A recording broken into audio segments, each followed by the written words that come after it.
Esmond. You watch as the last hints of the long day fade down beyond the distant horizon and the sea.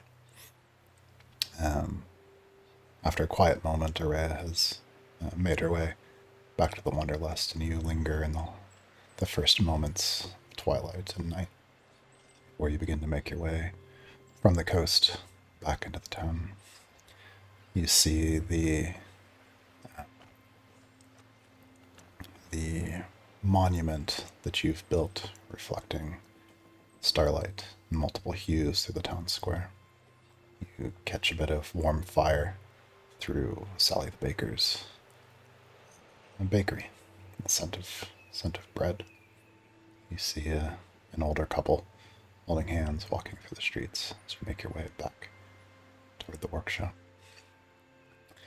As you move your way in through the door, your many projects, long hours of work, meet you still. You realize something's off. In the darkness, a ball of fire erupts by your workbench. And then a second, illuminating the room and revealing Casey sitting on a stool, back to you, facing your workbench. The flames crackle in his hands, and he sits there a moment and breathes deep as the wind whips up, makes his hair wild and bright. You didn't hear him snap or speak Ignan to create these flames, but there they are. He slowly rises and turns to face you, and as he does, his shadow creeps across the wall behind him, large and imposing, cast up onto the ceiling. His gaze is low and dark, and he speaks. Esmond Clockrine, how dare you? And he straightens up. His shadow gets even bigger and creeps up further along the wall, larger than it should be, casting from the two flames in his hand. And a toothy grin appears at the top of it as it looms over, and then two eyes open at the very top. You held back when you shocked me. You held back. Why? This fear that you harbor around the power that you have inside you. He moves quickly towards you. The flames extinguish. He says, you must not fear. Don't fear what you're capable of. You held back.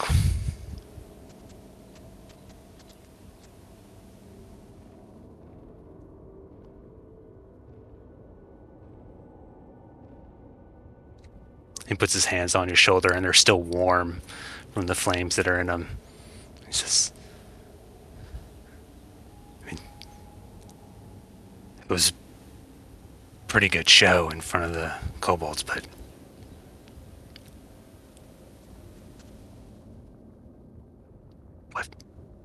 what is it? Why?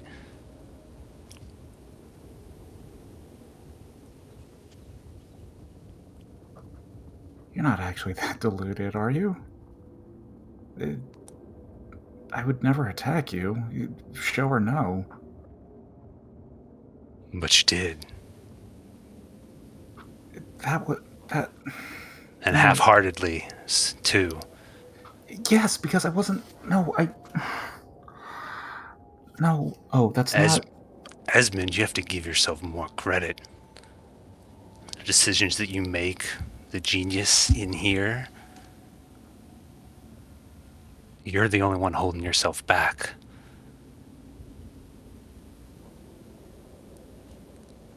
And the two of us together, we can face anything.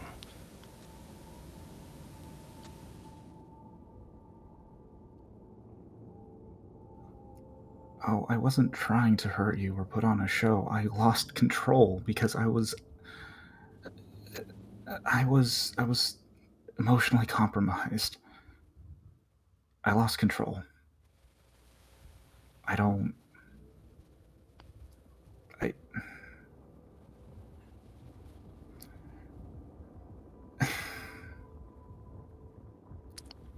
what happened was an accident, and I only just managed to pull away before I hurt you.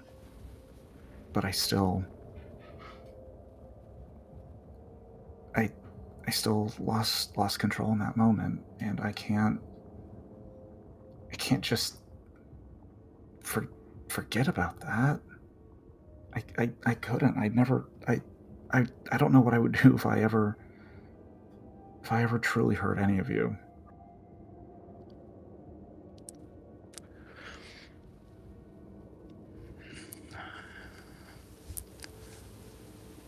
I understand that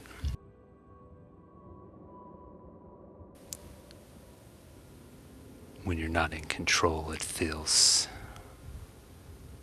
wrong, maybe. But sometimes that's the only way to get over a hurdle, to get to the next level. Sometimes it's necessary to lose control. No, no, I can't afford to lose control. Oh, I never can. If I lose control, I hurt myself or somebody else gets hurt. That's always what's happened, and we can't afford to let that happen. What happened in there, I just I was trying to talk to you and you weren't listening, and I was already so my emotions were already so elevated at that moment, and you just weren't stopping, and I was negotiating with them, making good progress too, but you're right. I should have listened to you and what? No, that wasn't. What? Hold on. No, that wasn't negotiating. You were downplaying the person that they believe in most. You were. if we're going to go and speak to this priest, we need to know what we're dealing with and have the upper hand. Yeah, I agree. Our show of force by the chasm underground went a long way, I think, with the cults. But if we want to speak to this priest and get them to leave, the only thing they understand is strength. Same with the fish.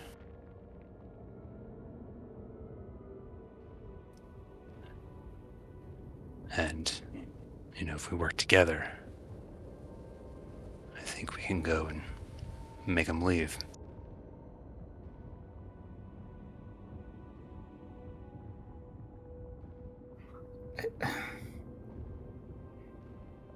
I look. I'm done. I thought I thought I could help. I thought I could prevent people from getting hurt, but every step I've taken, every precaution I've made, it's all fallen apart in front of me. So I'm just, if you still want my help, okay, but that's all I'll be. I'm just going to assist. I'm done trying to come up with plans or strategies. I can't keep doing this. I I I just can't. You just point me in a direction and I'll go.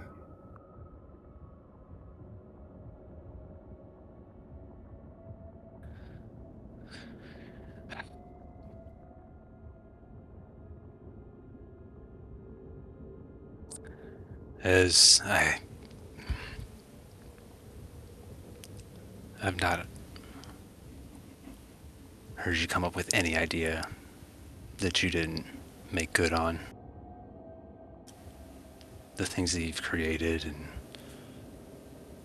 have done with the strength that comes. And he pokes you in the chest here. There's so much more in there. Don't give up on that, because if you do, that's when people will get hurt. More than already has.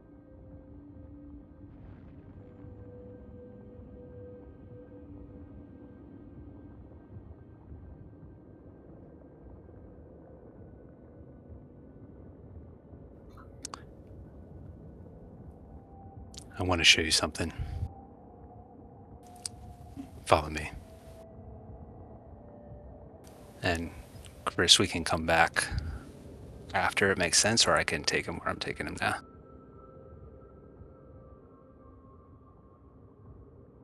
Do I know where you're taking him now? Don't No, you stop don't. there. No, you don't, but yeah, we can do it. Casey leads you to his obstacle course. And it has grown a bit, changed a bit as he's constantly working on it, and he leads you down this narrow path up to the front door of a house, one of the abandoned houses in the town that's pristine on the outside. And as you walk up to the door, you get a scent of kind of burnt wood and ash and smoke coming from the inside of the house. And Casey steps up to the door and puts his hand on the handle and turns back to you and grins. He says, "Close your eyes."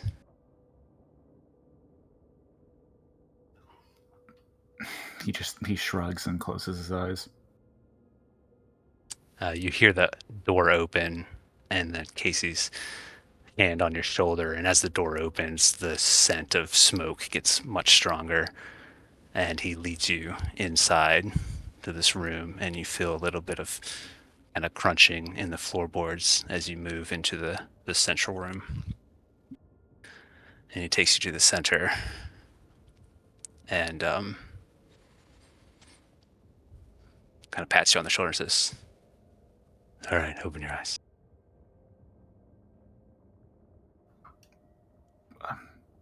He breathes heavy, kind of coughing a little bit, and opens his eyes. Inside this house, the main room has been cleared of all furniture, anything that might have been in there with the previous owners.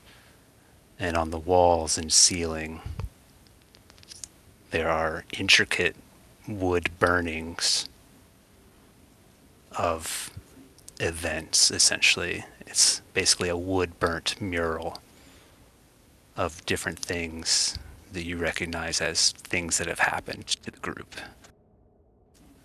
There's a wood burning of the battle with the fish in the ocean, the portal, the giant Arnakis, and you can recognize each of your friends in these pictures.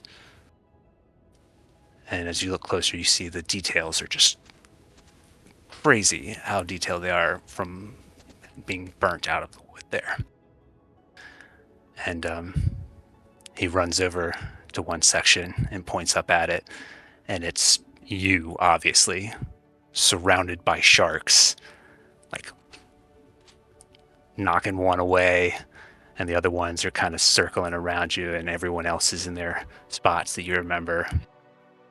And then he runs over to another side and sees Poppy jumping up and down in the barn with everyone around, and Salinger there clapping next to Poppy.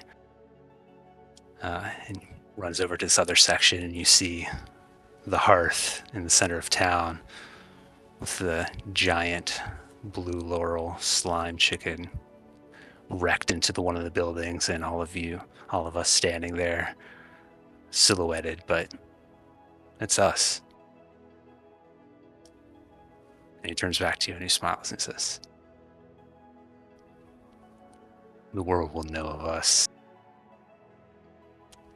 They will sing our stories."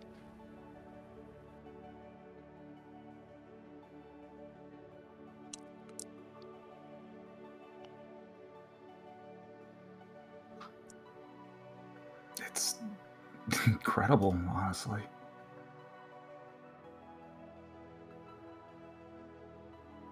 I feel like you and I have a very different memory of what happened with those sharks, though.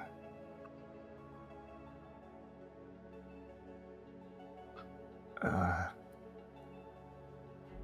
appreciate your depiction has me more brave, but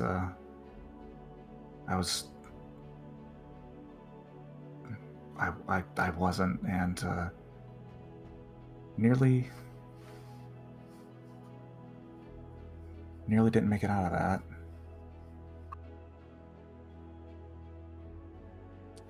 But you did. And the stories always spruce it up a little bit.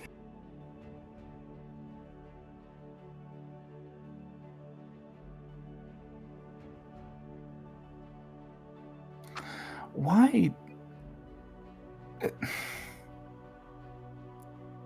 in spite of everything that has happened, how are you still able to remain so confident in everything that we do? I'm constantly second guessing myself, but you always just know where you need to go or what needs to be done somehow.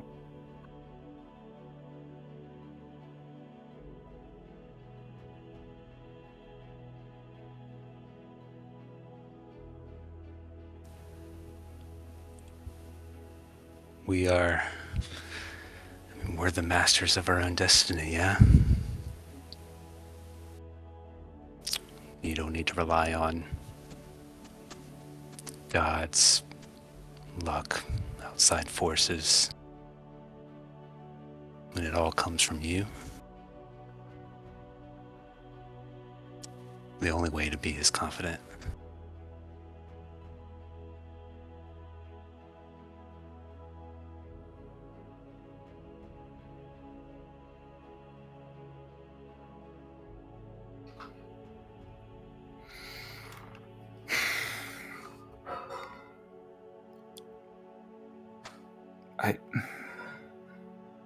I don't know if I can be confident. It feels like that part of me died when those puddings attacked.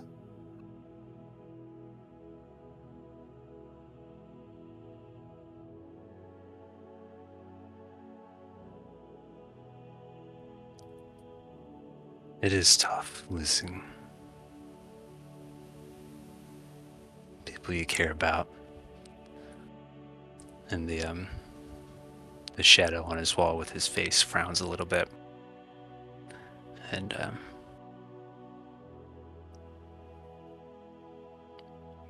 but they're not to be mourned or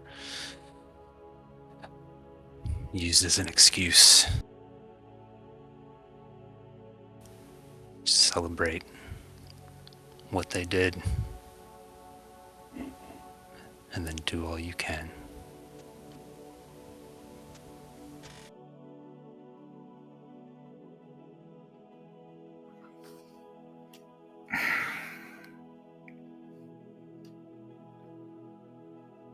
I don't know. Maybe it doesn't.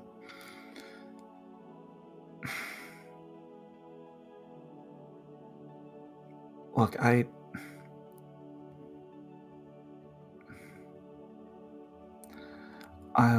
I'll help where I can. I'll do what you need me to do. I can't make any kind of promise to to be any more than that, though. I just...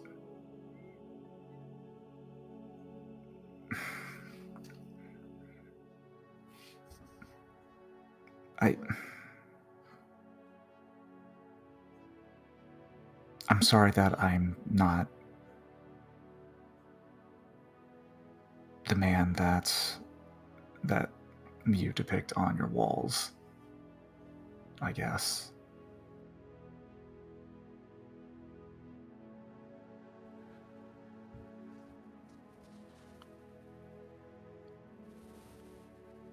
Oh, but you are. Esmond Clockwright.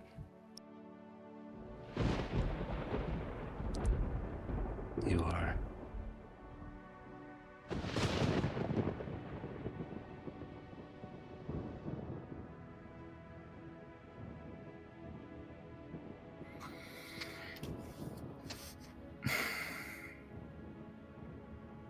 Look, before we go back to the tavern, there's something I think I need to tell you about. Yeah. But you can't tell anyone else.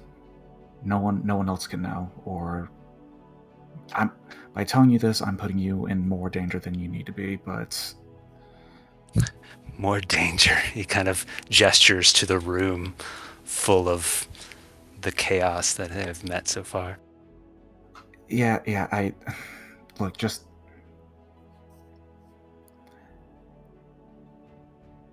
I'm not going to give you all the details, but that tower that we're planning to go visit at some point,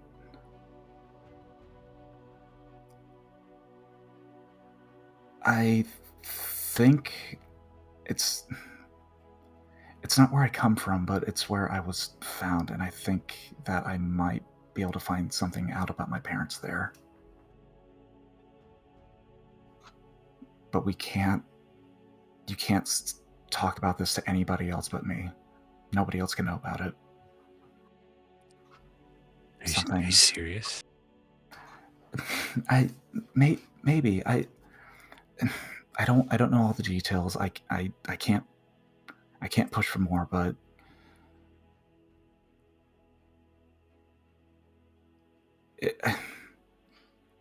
I will try.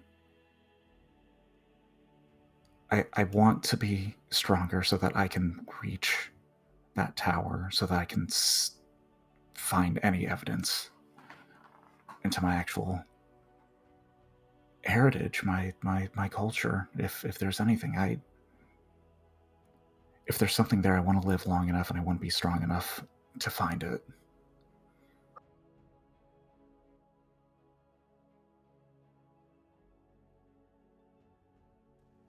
All right, then.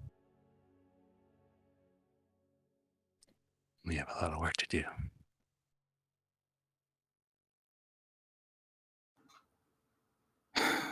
First things first, we have to make sure the town's going to be secure.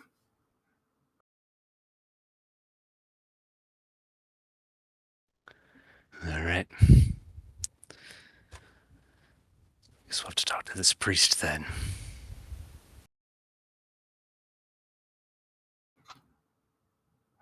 Well, you're going to have to talk to them. We should let everyone know everything that we found out. And maybe we can come up with some kind of strategy on how to best approach this individual. I have some ideas, but You always do. let me go talk to a couple of the others.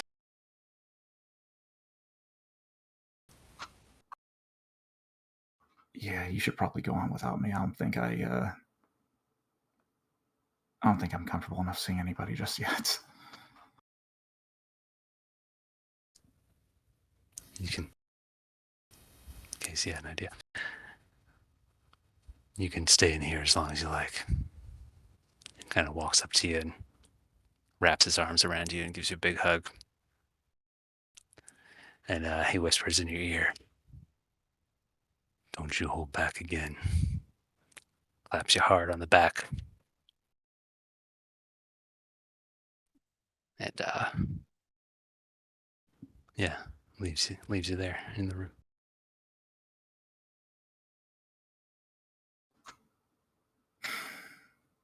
Esmond will just smile as he watches O leave, just kind of, and sit himself in front of the mural and just kind of stare up at that. Fade out.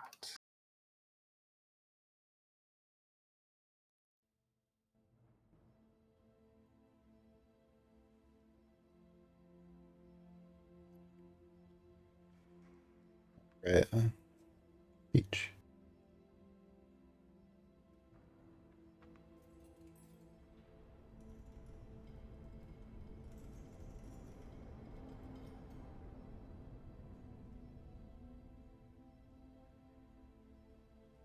Okay.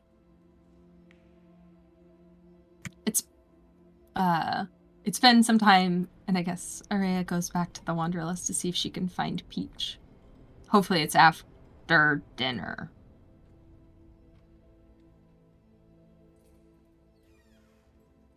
I mean, I don't imagine there's much of a dinner rush these days, really.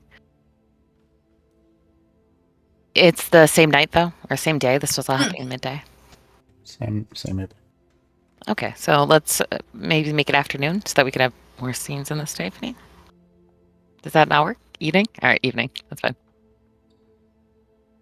I don't want us to miss our appointment with that priest guy. Me either. Araya sort of wanders in through the doors and heads straight to the kitchen to maybe find, and is looking for you directly. Yeah, you I have to wait for a few minutes actually. Peach comes in from an outer door to the kitchen. She's flushed, a little red in the face. And she's wiping her hands on her the apron that she's strapped on in front of her voluminous skirts. She looks up. Hey, Raya. You looking to eat? It's not quite dinner rush. No, I was actually looking for you. I just wanted to see how you were. I know, how are you? Here, let me help. We can talk and I can help a little bit. Sure. We don't have a lot here, but we got potatoes and we've got a lot of that fish jerky still, or what I'm calling fish jerky, and it's really Arnaka jerky. It's been delicious. Hey, it keeps and keeps, and it has been delicious. Don't worry. I know. It has been. It's been Only fine. when you cook it. Are you really needed at the Wanderlust tonight, or could we just take a walk? Maybe. I know that there's a lot of, when you're here, there's a lot of demands for your attention. Yeah, sure. I could go for a walk. Yeah. Well, come with me. And she sort of like hooks her arm in yours. Where do you go when you want peace of mind?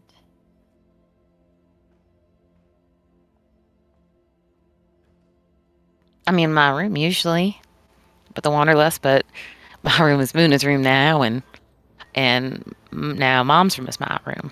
So, just it is how it is. There's no place to take off that stress. So you just keep it in. Ooh.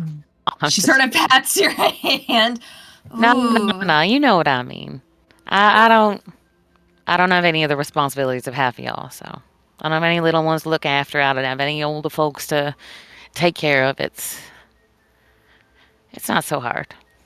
A bit like me then, maybe. No, you have your sisters to go after. You know, you have someone out there who you know is still there, who you care about and who cares about you. And they may be somewhere through a rip in the universe, but they're out there. And that. No, you're right. It's just, I sort of push those thoughts to the very bottom of my mind since I can't do anything to think about. No, because I can't take any current action, that dwelling on things that I can't even take one step towards. That's what I've been meaning, though. My own little stresses don't mean anything when I see. This is. And Peach sort of is flustered and kind of. Well, I have a place I go to find a piece of peace. This way. And she kind of like leads you just outside of the town, not far, not. Peach follows, sort of bemusedly. Well, it's nice, you know, when you're not thinking that it's full of kobolds or puddings or monsters, or it's nice when it's just plants, when it's just. Now you're the one bringing up horrible things. I'm not trying to.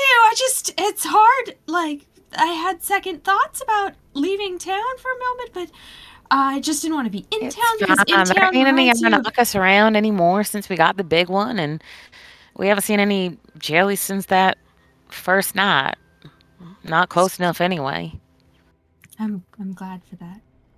Well, I was when we were fighting. When we were we almost lost you, Peach. And What? Oh, what, last night? Wait, was there another time that I was unaware of where we almost lost you? Is it every time? I mean, it's so nothing compared to. I mean, how often has Shalati been right next to death's door, or, little Ava being beat to a pulp? It's again, it's nice. I've been in no more danger than anybody else here, and less than most. It is kind of our job now to throw ourselves at that danger, isn't it? And hey, I recognize that was a stupid thing. No, just a scary thing. It made me think of how much I'm glad you're here. Really? Yes! Anxious because I don't charge you any rent? That was your mom's deal, and I'm very thankful you still honor it. No. Because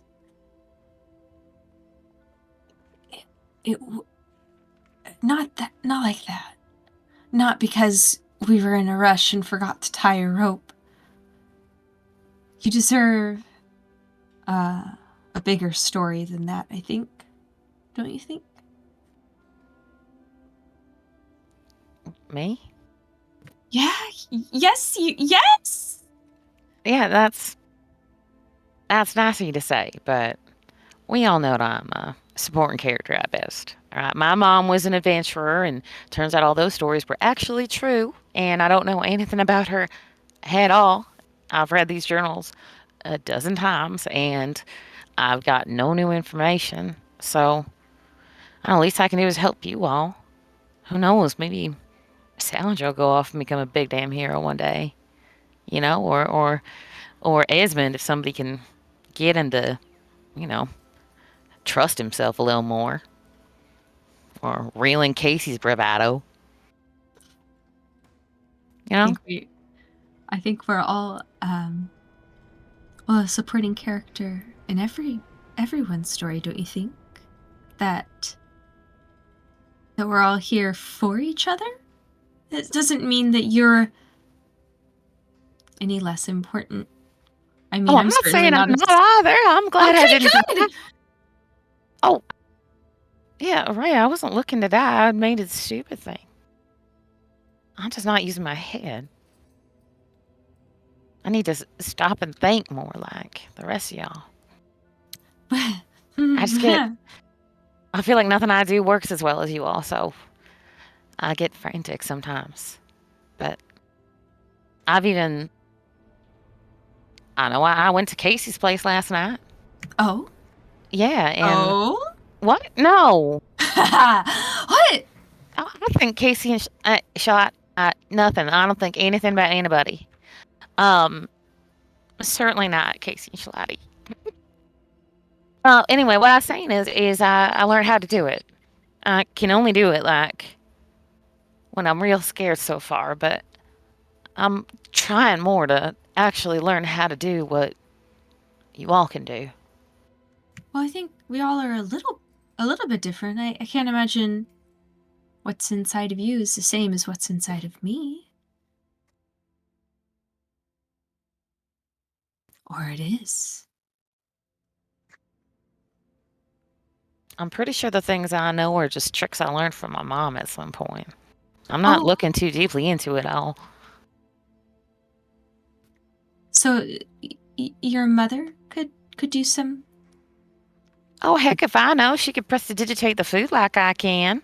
That's how I learned a little trick here or there. Is that why it Light the tastes so candles with good? her fingers. Yeah. All right, yeah. It does taste good. The I'm not Arnaka doesn't serving a taste saint. nearly like Arnaka. I know. It's a very open secret, though. I didn't. When we cook, we don't use spices, so I just thought it was spices. It's also spices. But we're running low on lots of things. Anyway, we're not talking about food. What about you? How are you doing? I'm good. No, you are not. You. Oh, I am. No, I you am. push it all deep down. No, I You just told me. not worry about the things that I can't make a difference with. It's unwise to dwell on things that we have no power over, and we really need to trust the maiden for some of these things. There will be time, and you will have already offered to go through the portal with me and through a desert to see if my sisters are okay, and I'm anxious. I think I'm more worried that I can't convince them to come back. I'm not exactly the most reliable person to them in regards to the maiden's will. So, it's not That's something. finding them I'm as worried about as convincing them that they should come home. But I will find them. I have. I've never been a very religious person, but, I've got faith in your faith, Araya. I think you will make that happen. It seems like a far-off thing. We have so much to concern ourselves with. First, I can't wait to meet this priest character that Casey had mentioned. Yeah. That was a weird conversation with Ez and Casey, wasn't it? Was it? Were you not there? You saw Esmond shot Casey? You and I had a whole argument with Esmond earlier today about it. Yeah. No, I found when you and Esmond were arguing about something that had been said. I don't know what had been said or what. Oh, right, yeah. Sorry, I did forget that Araya was not there. That's okay. Thank you.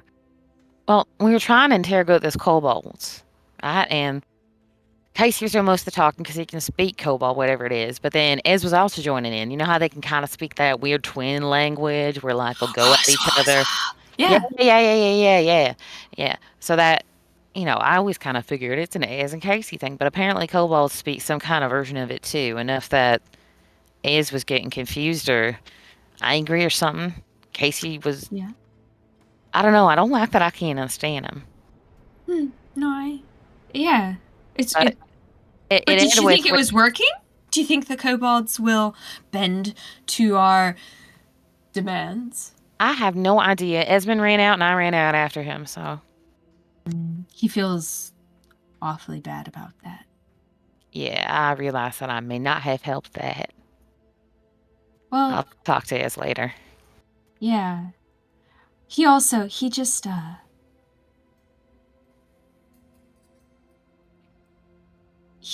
he's not so good with expressing, emotions, these soft, illogical things. Yeah, well, he needs to be able to. Or you can, meet him halfway. Yeah, by letting him discharge all that toxic static energy before he blows somebody else up. I say we all wear woolly socks, scuff our feet around the inn a bunch, and give him a taste of his own shocky medicine. I think we just make sure he's got a lightning rod every now and then. And that shouldn't be Casey every time, but occasionally.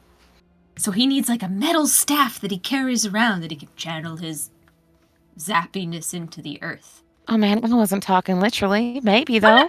No, I mean, That why not? could work. I'm no, machinist like Ez is, but maybe you're on something. Maybe you're onto something. You said it first.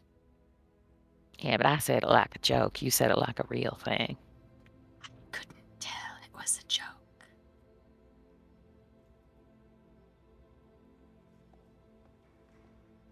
You are though. It's surprising how you always say that you're just like the innkeeper, but that you're so much more. You're like the inverse of your mother, you know, where she was this adventurer turned tavern keeper, and you're like a secret adventurer tavern keeper. You know, like those stories where they've got the normal day job and then at night they do impressive things. Don't you feel like that sometimes? You see everyone day to day, and the sailors and the guards, and they eat with you, and then you whisk off to an adventure and come back, and you're like, oh, and here's some tasty thing. Don't ask where the meat came from. You make me sound like a proper magician. I'm just happy to help and hopefully be less foolish going forward. Oh, I hope to be less foolish too. I really thought we had it right.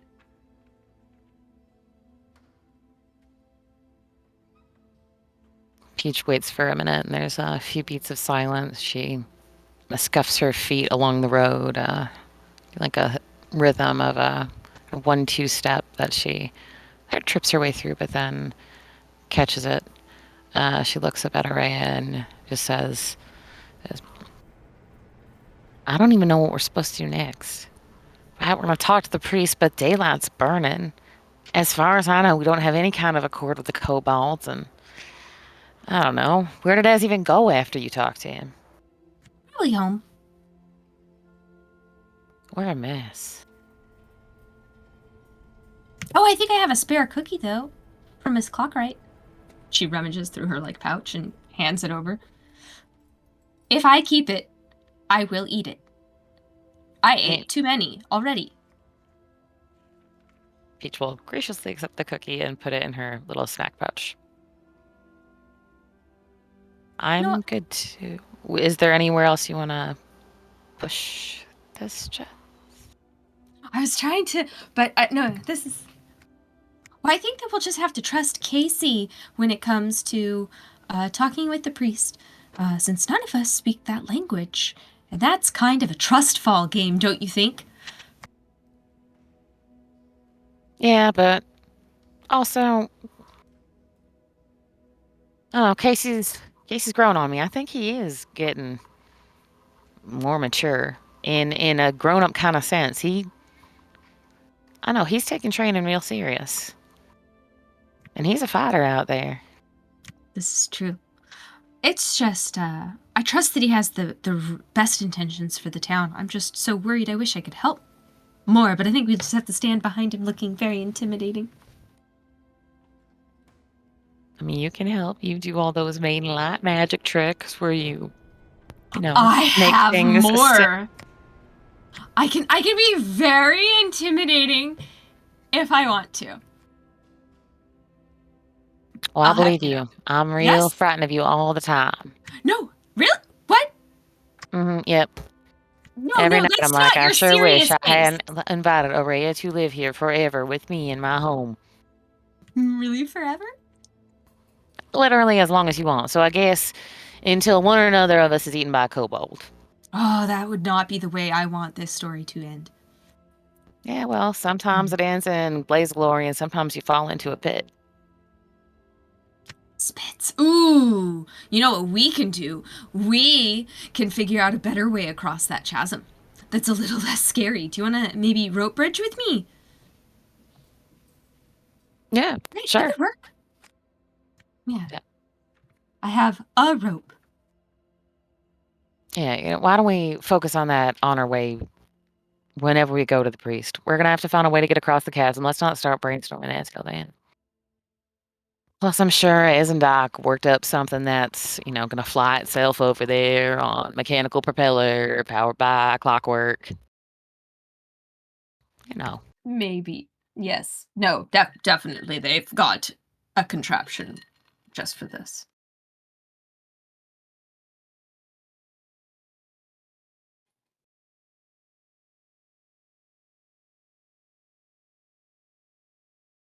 Good.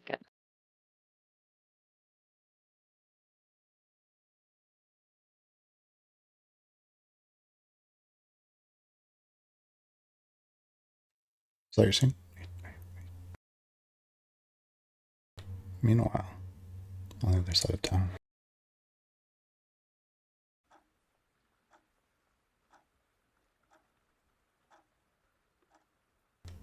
Ava.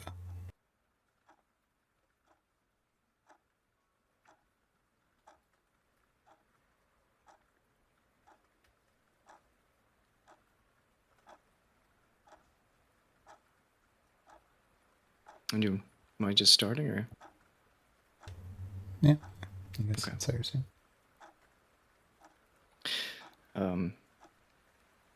Ava is doing some last-minute prep work, sort of walking around, checking some notes, referencing a large book, one that she's been carrying around, very worn at this point. She sort of examines the room and looking at the clock, recognizing sort of the time and what she's expecting, she goes and picks up a small bit of herb, sort of sticks it under her tongue, takes a deep breath, and chews on it for a little bit.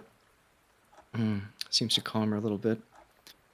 She goes around, makes a few adjustments in the west wing of the Physicker's office, just sort of ensuring that everything looks perfectly the way that she wants it to. Then she takes a seat, pulls out her notes, sits down, and just does some last-minute preps as she checks over everything and waits.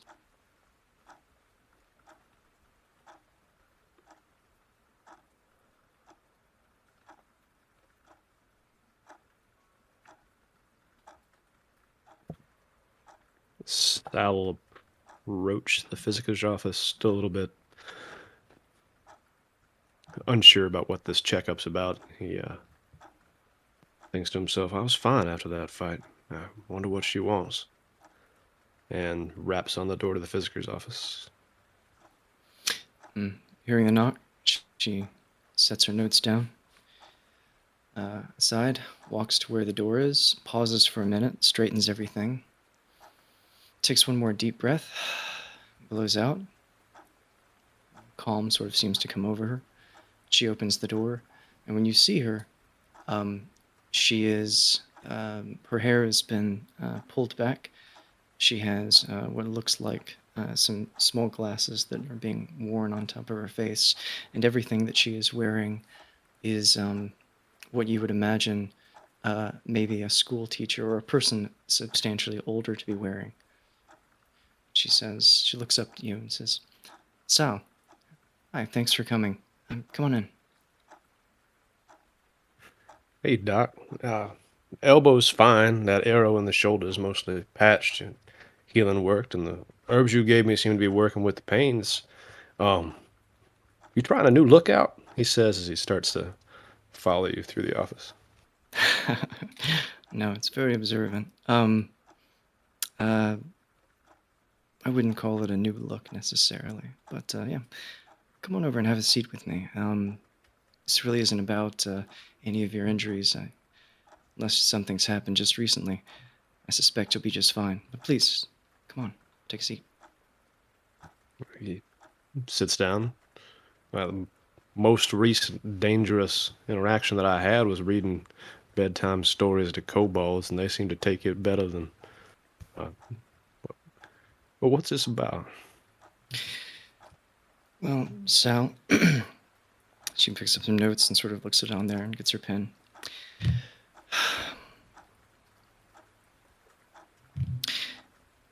think that you saw what happened a little bit earlier tonight with Esmond Casey, and probably have felt some of the same things I have. Everybody has gone through a lot here in the past half year, and we're all kind of dealing with it in different ways. Teridian wasn't always the best, or at least he didn't seem to focus on much beyond the physical body, but this room is dedicated to helping to focus on the other part, the mind.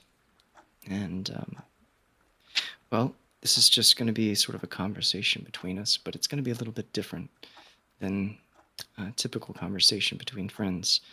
I'm not sitting here and didn't invite you as just a casual back and forth. This is a different kind of check-in, I suppose. Quite frankly, it's just to sort of see how you're doing and just have a different kind of chat.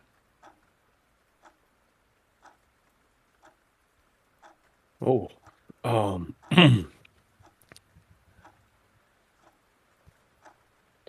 you have never seen Sal look as nervous as he looks in this moment.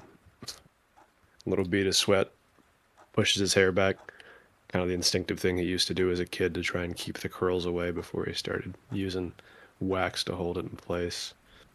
Messes with his collar. We haven't had time to think about it, talk about it much, I guess.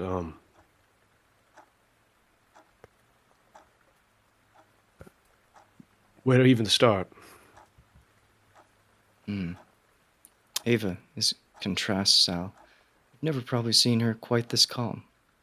She seems incredibly composed. She's looking, just smiling at you with just the faintest hint of reassurance. She looks down at the pad of paper and looks up at you. Well, you don't have to start anywhere in particular. Tell me about how you've been spending your time. Let's just start by talking.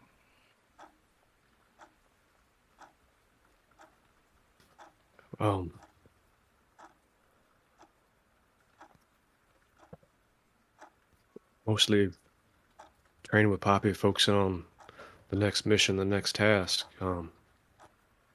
Wake up at the Wanderlust. Decide what we're gonna do next, what thing we've got to stop, what other threat is around us, what place we need to explore with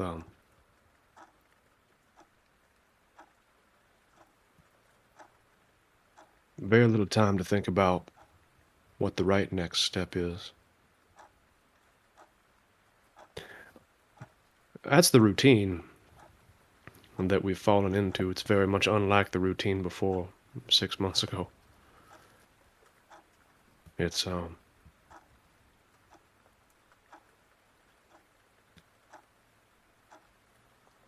before the puddings,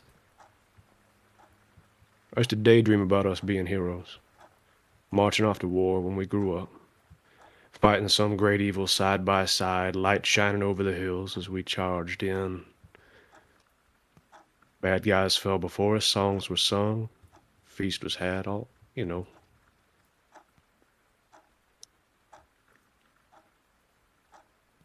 This ain't that.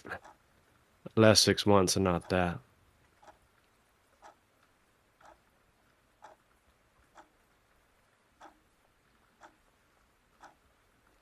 Feels like surviving. Like we're trapped in a little bubble inside these walls and we keep building them up and going out and then coming back in.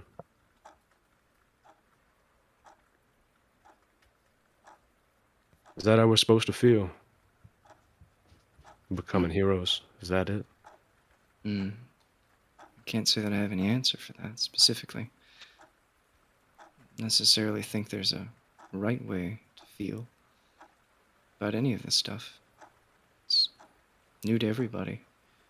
And from what I've heard, talking to people older than myself, I think it's very normal to not feel the way you expected to at certain points, when you've reached certain times or achieved certain things, encountered certain obstacles. But I think it's probably a safe assumption that it wears on people. I'm gonna ask you some questions, but before we get into them, I think it might be best if I try to make it so that you understand that anything we talk about, this is not a conversation will ever be repeated. It's not something that I'll even carry with me outside. We're in here, it's like a completely separate space. You can almost think of me like a separate person. To begin with, do you feel nervous, or couldn't help but notice a little bit of perspiration? Yeah, a little. Okay. Well, we have a couple of different things we can try before we get into. First of all, wherever you feel comfortable, we can continue sitting here, or there's one of the behind Sal is a one of the traditional, what you would imagine, stereotypical leather extended psychiatrist couch with a small additional footrest at the end of it to account for Sal's larger than average frame, so that his feet. She goes, "You're welcome to continue sitting here, take a lie down, or pace. There's no wrong way physically. Just need to make sure you're comfortable. And then I'm going to ask you some easy questions, and then we'll dive into some things that might be a bit trickier. Okay? All right, Doc. He says as he stands up out of the chair, takes off the kind of light jacket that he was wearing, and starts to kind of walk around the room,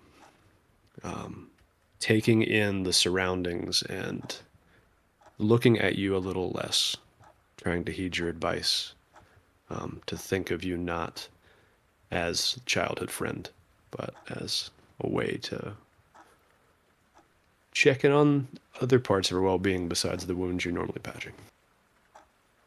All right. To begin with, I'm just going to have you start to imagine and think back to places or events, times, sounds, smells, anything you can think of. Reminds you of comfort, of home, a thing that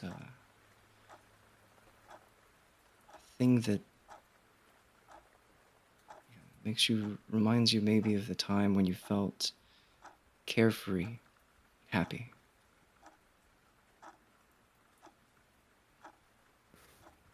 Kind of mutters to himself a little bit as he walks around the room. Home. Yeah, all right. And at Shepherd's End never truly felt like home. I was just waiting on where to leave, when to leave. Except, and like a pluck of a harp string kind of resonates in his mind.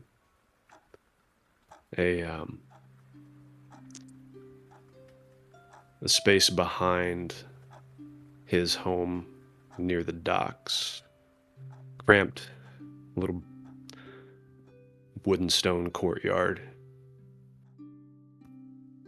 clotheslines crisscrossing on all sides. Big folks in that family, big fabrics, big clothes, drying, whipping through the seaside air, smell of salt. And then you see him kind of duck and make a funny face and fix his hair back.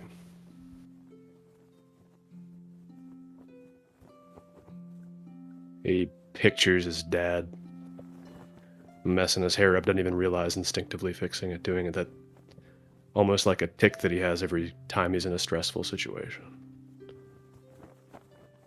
Yeah, home. Sure, yeah. You can see him start to perspire just a little again. Good. More, describe it to me. And you describe the things you did. It's fine.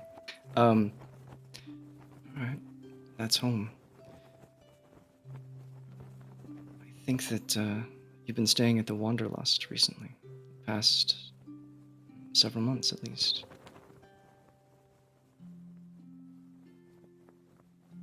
Yeah, that's home now, too.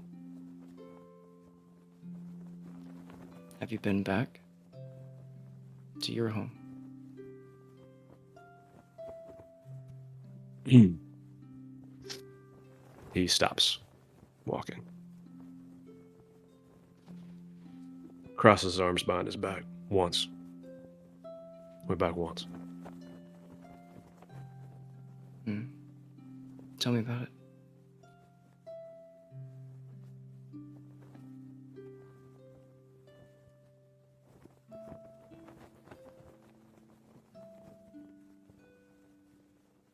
It's,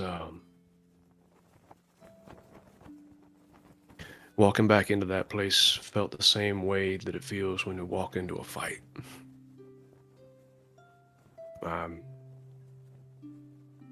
Felt on edge, felt alert, hair standing on end.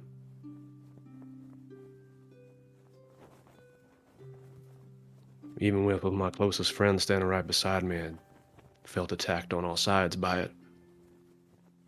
That that place feels dangerous to me now.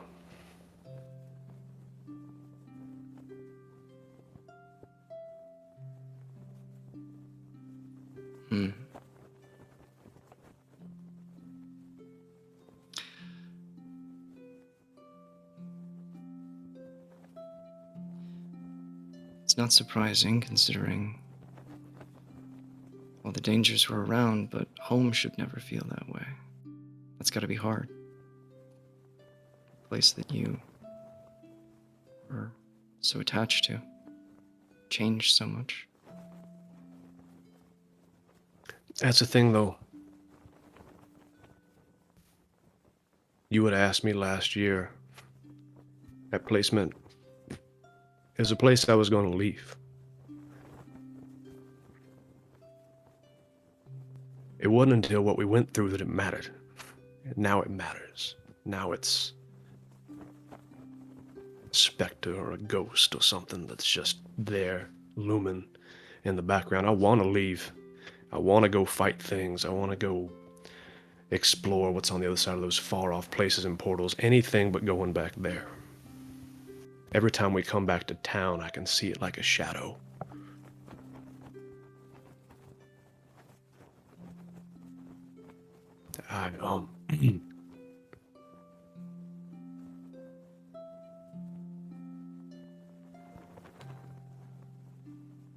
He takes a deep breath and kind of clears his head a little bit. You noticed for a second that his eyes had started turning green.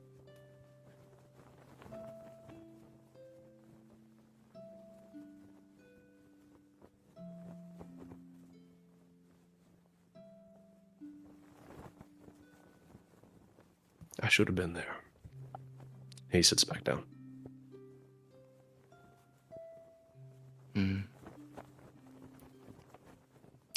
Do you feel you should have been at your house? Yeah.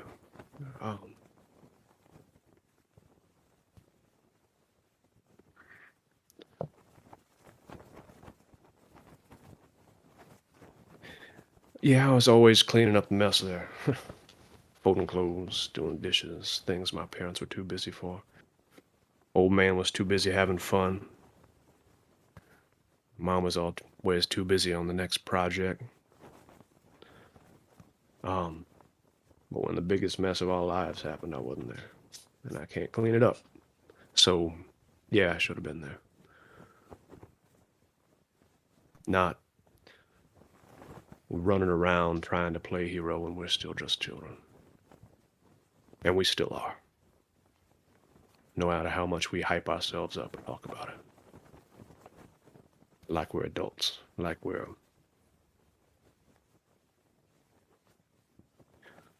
Yeah, it should have been there. Well, it's perfectly normal to feel all the things you're describing, but I think you would agree that it may not necessarily be the most productive to try to hold yourself accountable for things that you couldn't have known, may not have been able to change. I think that if you'd heard a story, something like that come from Esmond, I think you'd probably tell him the same thing. No, that's the difference. That's the problem. It's a story that I wasn't there for. I don't even know how to remember what happened. I don't have the imagination or the gusto and bravado to just make up whatever tale I need to hear, like Casey could, or like Pete. I got nothing. I got a blank, a void, where I should know what happened. If we ever do make it to that war front, get out of this place, get away from that shadow, I don't even know what to tell my old man. That's the problem. I probably couldn't have saved her. I probably would have died with her, but at least I would know. That's the scariest part. Not knowing what happened, not knowing what's there, looking around that place and just seeing a blank spot, a void, a story left untold, a page ripped out of a book of somebody that deserved better. Somebody who deserved to be remembered in songs and in tales. I can't even think one up. So if you had a story, if you knew, you think that might help?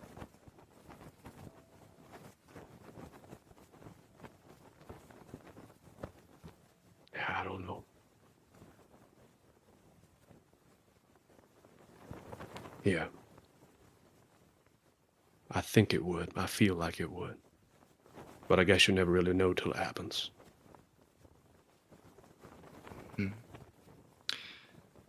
Well, I don't have any answers for you right now, but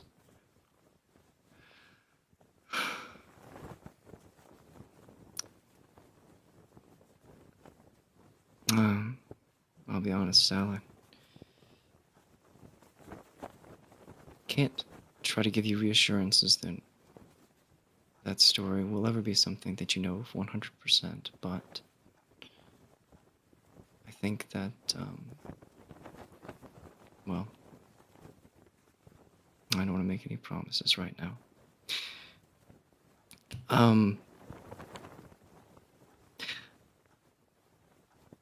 I want you to know that if you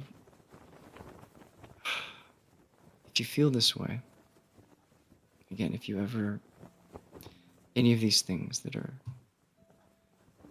weighing on you in some capacity, I just want to make certain you understand that there are two things that you have as an option. First one is you can always sit down like this. I may not have any answers for you, but hopefully by sharing at least some of it, from what I've read, can be helpful. But the second one would be figuring out ways to try to channel these different things that we have in as healthy way as possible. And for that, well, I'm going to write up a few different options of things that you might consider may be helpful. And in the meantime, with your permission, When there's time, I'll go back and take a look at your house and see if maybe I can find a few pieces to help to fill in the gaps of whatever that story is.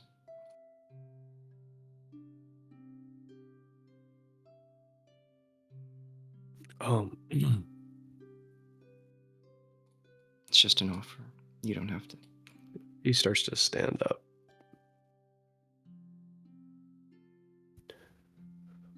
Can I talk to you like Doc again real quick? Of course. She sets the paper aside. What's up, Sal?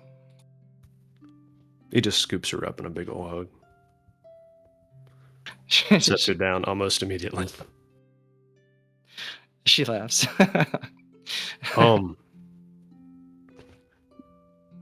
I ain't ready to have anybody in that place yet, but this helped, I think. Good. Well, I want you to know that it is my responsibility to make certain that everyone is as well as they can be. So, if there's anything in the future, like whether it's something on your body or something in your mind, again, we can do this or anything like it. And if you change your mind, or if you ever are ready and you want help or anything else for your house, let me know, and I would be happy to assist. But otherwise, I don't want to keep you here all night. Thanks, Abel. Just kind of scratches his head, throws his coat over his shoulder, takes in one more deep breath. One ambiance suggestion as I go, as he starts to walk out the door. Mm-hmm. Scented candles, the physical examinations and wound smells and leaking over into your palm room. And anyway, yeah, just when you do this again. That is a fair critique. I will put it in my notes and make adjustments for next time. Thank you. All right, and then he'll head out and let the door slowly close behind him.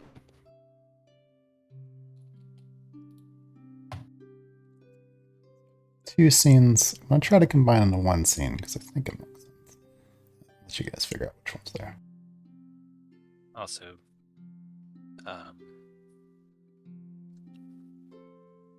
Kate is restarting computer. It crashed. If she's in any of those scenes.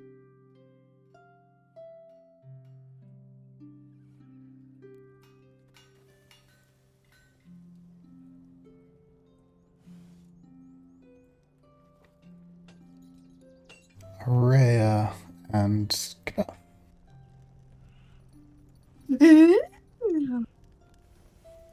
If Kebeth is around, are you around? Allie, did you eat your food? I did. My computer's lagging a little bit, so hopefully I'm not lagging. It's crawling tonight. I don't know why. Yeah, I'm calling this ship Blood Drive. Our new ship.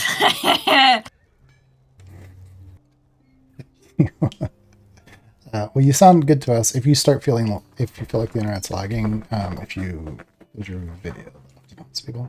But you seem fine to us. You can also call my it blood computer is thicker than water. Oh, that's good. It's something about Discord. Like Discord itself is really slow on this computer tonight. It's like it's taxing the computer more than normal for some reason. So I don't know. Hopefully it's fine. Hello, everybody. It's a bit later that evening. Beth, you are winding down, getting ready to close up shop at the forge for the night. Araya has come by to visit for a bit as you're closing down. Can you give me context in terms of what is it this day after? Like, I don't have any time context for how long after it is that we did our like blood thing. After we're talking to Casey. Day. Same day. That is this Okay. evening of the same day. Are you at your Got- forge? The both of you are at Kabeth's forge. Array, you've come by to visit at the end of the day. I sort of like knock and peek my head in around the door. Kabeth is just standing there with her one hand on her hips, the other hand is on her face, and she's just staring at this fire. Did it say anything? Oh, hey, I don't think so. I just was contemplating putting it to bed for the night, so I can go to sleep. And yeah, I don't know, just kind of staring at it.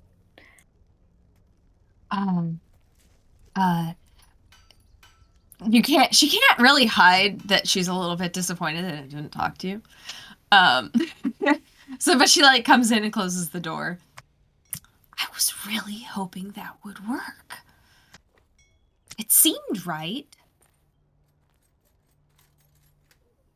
I mean, I haven't fed it anything else other than iron today, so I don't know. It seemed, unfortunately, that maybe the blood had something to do with the converseness of it, which makes me wonder about the other night. What other night? Well, Our when other night? when I first kind of heard something from it, I don't know what made it talk then. Oh, when pretty head girl hatched that night. You mean? What was special about that night? I don't know. And though the magic has healed your wounds, you both still have the faintest little line on your palms where you cut them with the blade, gave blood to the fire.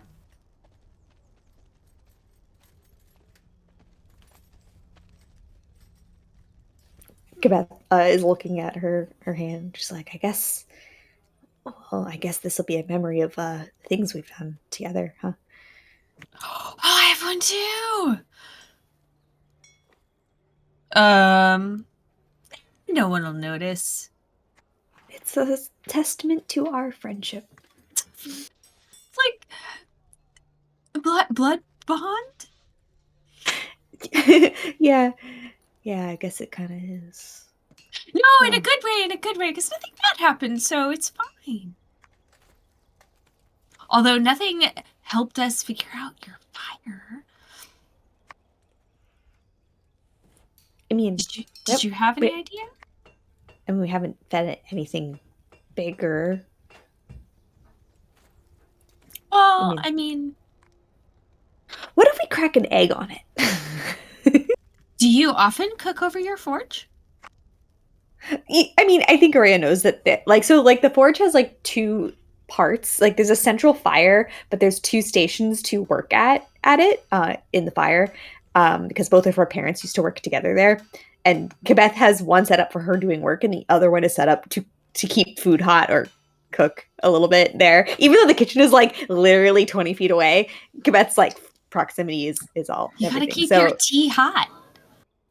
Yeah, I mean, I haven't cooked anything today because I went to get breakfast at the Wanderlust. But yeah, I mean, there's food here. Well, does food feel like a worthy offering? I know there are many gods where you leave them food. You might be onto something. You like food, why wouldn't your forge? Yeah, I was gonna say it's a great way to get my attention, but I don't know, maybe. I do have a cookie for Miss Clockwright. That would be a very noble sacrifice to give up that cookie. It is for you, though. She didn't say give it. She didn't say give it to the forge. She said for Kabeth. Oh, she's so nice. She is.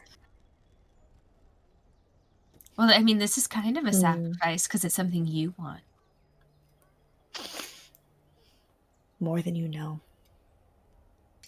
Put it in the fire. Let's find out. No, okay, I can always ask for more cookies. I wonder what I would have to sacrifice to. Did you put the cookie in the fire, or are you still holding it? I think Kabeth will take it from Rhea, and she's like, okay. You should say something special to your forge, like speak the words that you feel inside that make you recognize your forge. Okay. Kabeth kind of holds the cookie up to her face and she smells it. She's like, oh, it's a really good one. Okay, forge. This cookie is very important to me. It was made by someone I like a lot. And I am making a great sacrifice by not eating this cookie and giving it to you instead. and in return, I would like to feel a connection with you and maybe talk to you a little bit about what it is you're about. Yeah. Okay. And she like gently puts the cookie on the center of the flaming coals. You're not sure if it's the room that begins to dim or the fire that grows brighter, but you definitely have the sense now that the two of you are not alone in this room. There's a flare of heat, and you see your own shadows appear on the wall in front of you as though a great light of fire has kindled behind you. And as you turn, you see that a being, a flame, has begun to manifest in the room like the embers deep within a log that's been left on the campfire late in the evening. Casey. Good, you're both here. Aurea, I need to know everything that you know about this world forge and the priests, what they hope to accomplish, their fears, things that have set them back in the past. Kabeth, you said your forger's talking to you, right? I think it's connected. I need to know what it said to you, what you've said to it. That way I have leverage when I'm talking to this priest. Kabeth looks so disappointed. Kabeth is so sad. She's like, Casey, we were doing something. And she looks longingly at the cookie that's currently like burning on the fire. Smoke crawls upward and a soft, sweet scent spreads through the forge. Are you cooking? It smells like it's burnt. No, we were just trying to talk to her forge. I was trying to give it something that was important to me. Cookie. Really good cookie. It was really delicious. I ate too. So it hasn't said anything? Well, you kind of came in at the exact moment that maybe thought maybe it was going to, and then, but maybe not anymore because now you're here and it was scared it off. Yeah, Good. it's Aurea, what? You know, it's hard to talk when your fire being and another bright fire being kind of enters the room. It's like, you overshadowed the forge. You know they have an ego, right? No, but I actually have my books here because I was telling Kabeth all about the crafts. God, do you think we're gonna have to parlay with the priest? Do you think the priest can speak common? I mean, if he's running a religion worth its salt, I imagine he would, but I need dirt, something I can use. Dirt. Well, okay, so you know how I was theorizing as we were running out of the caves that it was kind of a society that respected strength? Yeah. You think that too, though, right? Like they value brave warriors. Those are the kinds of people that they sacrifice to strengthen themselves. She starts flipping through all of her books that are conveniently left in Kabeth's area, where they're like the conspiracy theory, like this to maybe this. Kabeth had looked excited as you started talking about how they like valued people of strength, and then when you mentioned sacrifice, she looked really, really nervous. So, I mean, at one point they must have been big enough to get into books. He points, and but now they're underneath our town. Something must have happened, some sort of fall. Did they face anything? No, Put them underground. Giant earthquake. You know, we should go grab Sal, because he really understands the historical nuances of things that happen, while I sort of focused a lot more on the god and possibly, like, the belief system. And who is their god? Well, I don't know the name of the god, but it is, Doesn't sound much like a god then. Ooh, Casey, you should respect what they, or at least treat with respect the thing that they respect, because it could be the key to unlocking their cooperation. If they are, the god doesn't seem to be an evil one. It's meant to protect them from things that would hurt them. Did you feel that way in talking with the kobolds, that they had something that they were afraid of, maybe? Are they what? Well, I mean, they all answer to this priest. I can get the kobolds on side, but we really need to turn this priest. Show him that he has to go. Well, do you think a priest might respect another priest? S?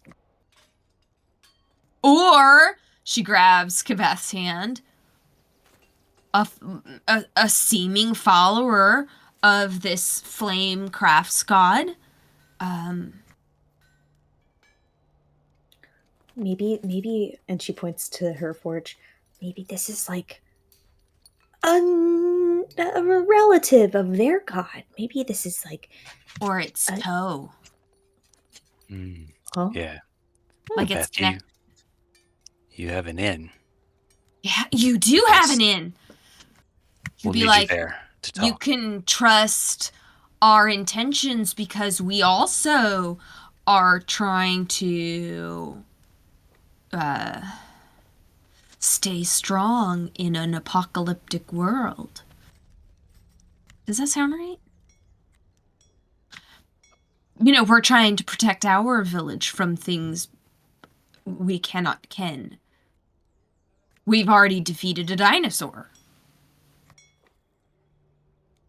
Yeah, I mean, we kind of gave him a taste of our strength down in the underground. We just need to. It didn't work. Well, we just need to talk to the priest directly. Maybe the blacksmith too. Kaveth, you should meet the blacksmith. Although you're far more elegant in your designs than I think what he is capable of crafting. That's quite a compliment, thank you. Well, Casey, one thing I was thinking is maybe it's not a discussion of submission, but rather of cooperation. That we respect the entity of fire and that together our strengths can multiply. There's possibly something that they need of us, and we may need of them. It could be something of cooperation and not necessarily we're scarier than you, fear us, don't come to the surface, we'll burn you with our sun. Not saying that we should lead with cooperation, but rather say we are stronger together. Does that make some sense? If they respect strength, then we're a formidable ally and not necessarily going to lay before their swords. Well, I mean, I was planning on going into it as more of an eviction. What? What? You're gonna evict them? Like kick them out of the cave? We don't even want the cave, but we don't want the cave. We just don't want them erupting from the earth and attacking. I mean, what if all they want is, like, fish? There's not many fish underground. Exactly. So they can go elsewhere. No. What? No, they can stay under... I don't want it. They're not trapped under there. They could have come out at any time. It's their home. We can't just be like, hey, get out. That doesn't make us right. Yeah, we don't even want it. We just don't want them to be mean to our villagers. That's it. And we just have to, so no, not evict, but beware. We will respond aggressively to any sort of aggressive things, but we see that you possess a strength that we can respect should you want to combine strengths and overtake foes greater than our own. I mean, Casey, don't you think that's a better... Their god is all about protecting through the sacrifice of heroism. Yeah, that's what they did when they scooped up the mayor and a handful of other villagers and took them down to their pit. No, those ones were eaten by something. They weren't sacrificed. Don't you remember? It was like a creature had eaten them. It wasn't... They weren't sacrificed. I didn't see anyone that I recognized in the sacrifice pit. Did you see somebody you recognized? You saw the sacrifice pit? It was alarming. But it's a lot to do with the World Forge, and I think that we should talk with Sal about that. I don't really... The thought that this god would want to use the flame to make the world anew is a concerning thought. Right now, and this is what I wanted to talk to the priest about, is more that if there is no world to make anew, isn't their god invested in keeping this one so that it has the chance to shape it into something it wants? Maybe? I'm not speaking Celestial right now, right? I'm speaking Common. No, I hear the words you're saying.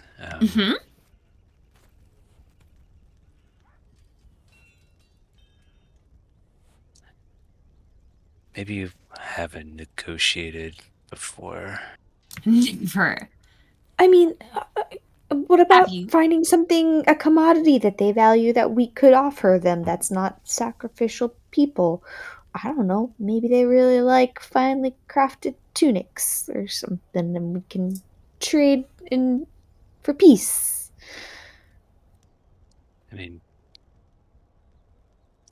we already have a path to peace. They leave, and we don't make them leave. Well, why don't we just make them go deeper, or just don't come up that way, or create a system in which that they don't need to raid our village for whatever that they need. What if it is just fish? What if we teach them how to fish? You're saying we pit them against that giant sea monster? I thought we were just going to send the sea guy home. Well, we were, but now you've come up with this plan. Might have some merit to it. No, I don't think this was my plan. I said fish. Kobolds want fish. Yeah. And they have a fish monster. No, but that's too much fish. Smaller fish. The kobolds. You have a lot that's of a big good idea, kobolds. Rhea. I'm going to think on this. We don't know how many of them there are, do we? I mean, there could be a lot of them. Kobolds or fish? Fish both. monster? Both. Hitting them. No, Casey, talk to me a little. Like, what were you gonna say first? Like, what up, underground folk? Don't come up. You're not welcome. I was like most likely going to use a formal greeting. Mm-hmm. Introduce myself. Mm-hmm. So they know my name. Mm-hmm. Good. Mm-hmm. And then tell them to leave, or we will make them leave. Can we even deliver that? Yeah. Makes you think we can't? I don't think that we should insist that they leave. I think that we should insist that they stay away. Can we just... Yeah. Let's start with stay away, not leave. If they call our bluff, we're in big trouble. There's only just a few of us, and although we are good fighters now, there's only just... bluff. It's not a bluff. I'm not saying it's a bluff. I'm saying it's not kind. Both of those things. I'm calling it a bluff. I mean, we don't have the power to drive them out, do we? We don't. There could be hundreds of them, thousands underground. We don't know. From what I understand, the dwarven underground cities are vast. It seems awfully selfish of us to insist that they leave such a thing. Why? Dwarf. He might know. Yeah, the dwarf. Good We thinking. don't have Dwarf might any know more dwarf. about Oh, them. we could They've been ask. fighting the underground things for a while now. Mm-hmm. Is he in the city? Or no, he's up at the temple. That's a long walk.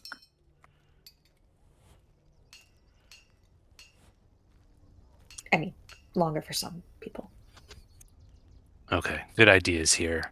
Araya, if you find anything in your books about what drove them underground. Mm-hmm. Well, I think we should just go find Sal right now.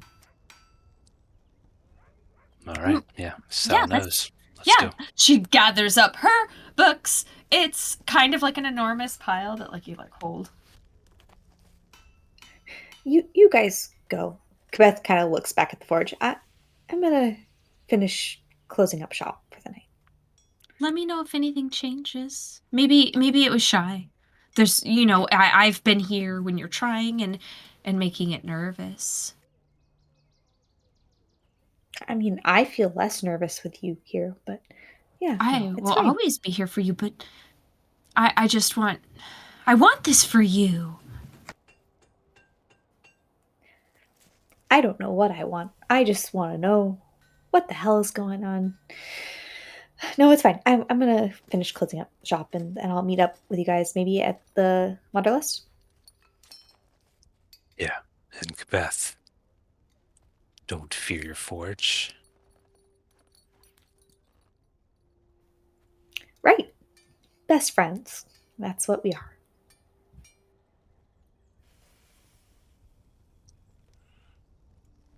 All right, Araya, where's Sal? This way.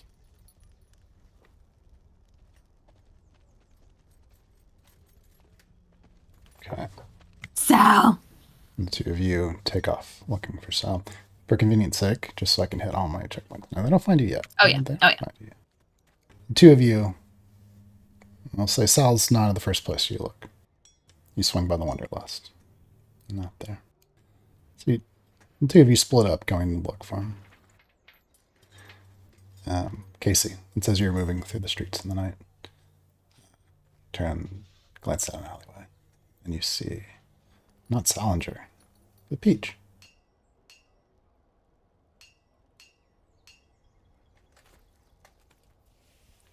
Hey, Peach. Have you seen Salinger? I haven't talked to him in ages, it feels like, actually. Kind of been keeping a lookout. But I haven't seen him around, no. Not since this morning. Yeah, you wanna help me look for him? Sure. Hey, Peach will sort of jog to keep up. I was wondering something. Do you think you could teach me to talk that language you're talking to the kobolds in?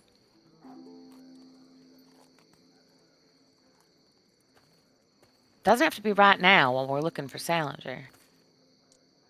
Yeah, I mean, it's kind of a weird mashup between two languages. So, Ignan, I mean, I've known my whole life. Let me be a little more clear, maybe. Help me pick a dialect.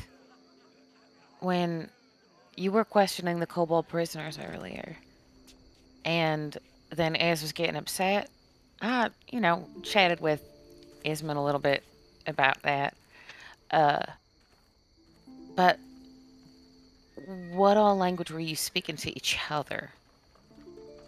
If one were to say, be able to mediate something, be able to realize when somebody might be getting real aggressive and somebody else might be about to lose control of themselves. Maybe it would be better if a third party could also understand that language, and perhaps somebody who's less emotionally invested in one another as you and Esmond are to each other, being foils and all. Esmond and I are good. Just no problems there. But Oh, I realize that fully. I presume you all, had some kind of lovely montage and there was fire and electricity and wonderful bonding all around. go spying on us now, Peach. But yeah, I mean, I speak. I'm just saying that if we're ever in a situation like that in future, or perhaps in really, really soon future when we talk to this priest person, could it be helpful for there to be somebody who knows what you're talking? No, absolutely. Yeah, you don't have to. You don't have a reason to learn a new language or skill or anything like that. But I mean, I speak Ignan, a dialect of Primordial, and Esmond speaks Aran, which is also Primordial, but we can understand each other. They sound different, but what I speak to the kobolds isn't just Ignan. There's Draconic weaved in there as well, which my mother taught me because she was always like, you need to know how to speak to a dragon if you ever meet one. And so, Well, it's starting to seem like maybe she was right, because who knows at this rate. yeah, I mean, I look forward to it, but so the language that I speak to them, as Esmond can't really understand, it's different. So I'd have to teach you both in order for you to be able to understand. Primordial first, so that I can understand you and Ez, even if I can't speak whatever dialect you are. If you can understand each other, I should be able to understand you both, right? Yeah, if you know one, you'll Yeah. be able to communicate with So, any of us. Can you teach me Ignan, maybe? Yeah, we could do that. I'm a quick learner. I pick up on tunes and rhythms real quick, and you know how I can just change my voice to anything these days, and how I do flawless imitations of all of my friends. So I can pick up pretty quickly. Peach is kind of laughing at herself. She's being very cavalier and trying to lighten the mood. Yeah, no doubt. I can start with a little kind of learning poem for a few of the words there, and I mean, might help if we move a little quicker while we're doing this. And Let's go. Casey takes off into a jog and goes into this rhythmic poem sounding thing, but it's just crazy volcano noises. Essentially, it's probably really hard to follow at first. I imagine that by the second or third round, Peach is starting to pick up on the patterns, though, a little bit. Yeah, he'll teach us as much as he can in the time as we're searching around there. So as we pull back from the two of them jogging through the streets, travel across the rooftops, in through a small window to Esmond's shop, where he is there alone.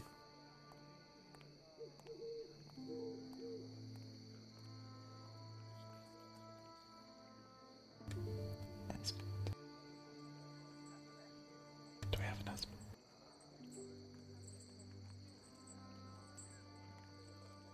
I think he's currently AFK. Almost in the AFK thread. Okay. That can work. Let's take a 5-minute break and we'll see if he's back. And we'll do a big group scene if he's not. It zooms in on him staring at a wall. That's right.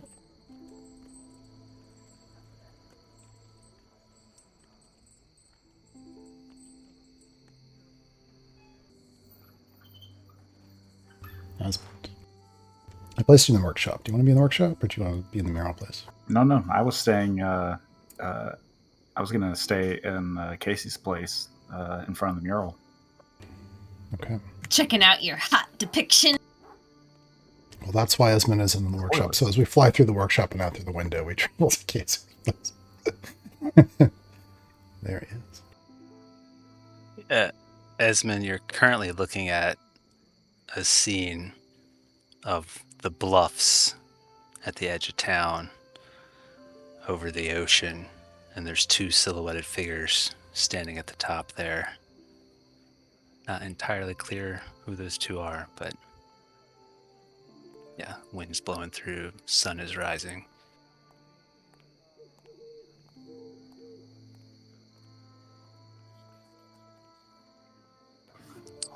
One of them's notably taller than the other.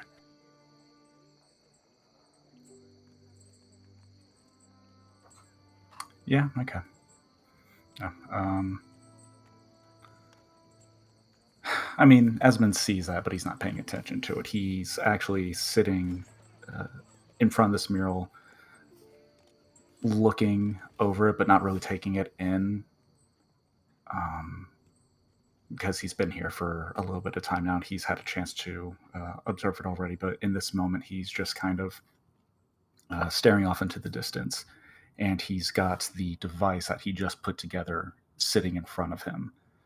This large pod-shaped, this metallic pod sitting in front of him, and he's just tapping his fingers against it, just quietly thinking to himself. Okay. Confidence. Right.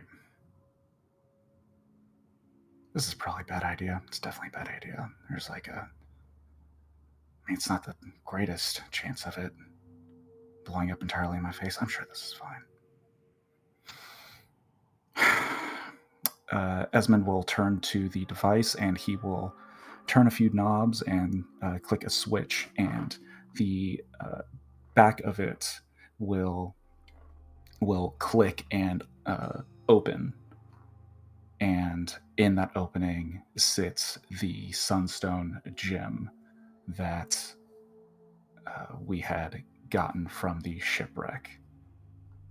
And he pulls it out, and it's tiny.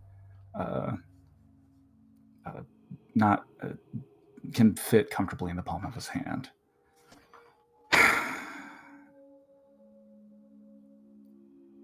If I mess this up, this will... No, it'll be fine. Quick looks around and gathers just a couple extraneous items that he needs for the ritual he's about to perform. And he gathers everything and sets it in front of him, pushing the device to the side. And he gathers everything into the bowl and pulls out his wand and begins casting the necessary glyphs around the bowl. And as the glyphs come together and they hold, he places the Sunstone gem into the center of the bowl, and he breathes heavily.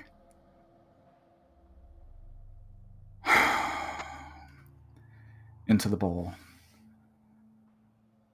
For Zephyrs. Okay. And he will take his wand and, almost like he's casting Firebolt, will strike the underside of his wrist and spark some of the herbs sitting in the bowl, letting them catch fire. And as the smoke begins to intensify and curl, the glyphs surrounding the setting begin to brighten. And this is such a bad idea. Esmond is casting Find Familiar, using the Sunstone gem as a means of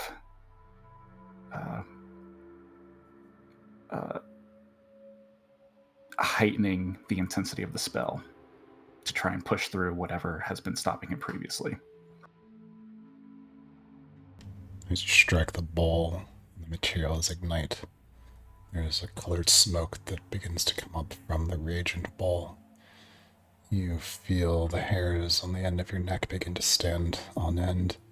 You feel as your heartbeat begins to quicken. Somehow of its own accord, you feel the sweat on your palms, and again, this feeling of, what is this? Is anxiety? Is this fear? Is this hope? What is this?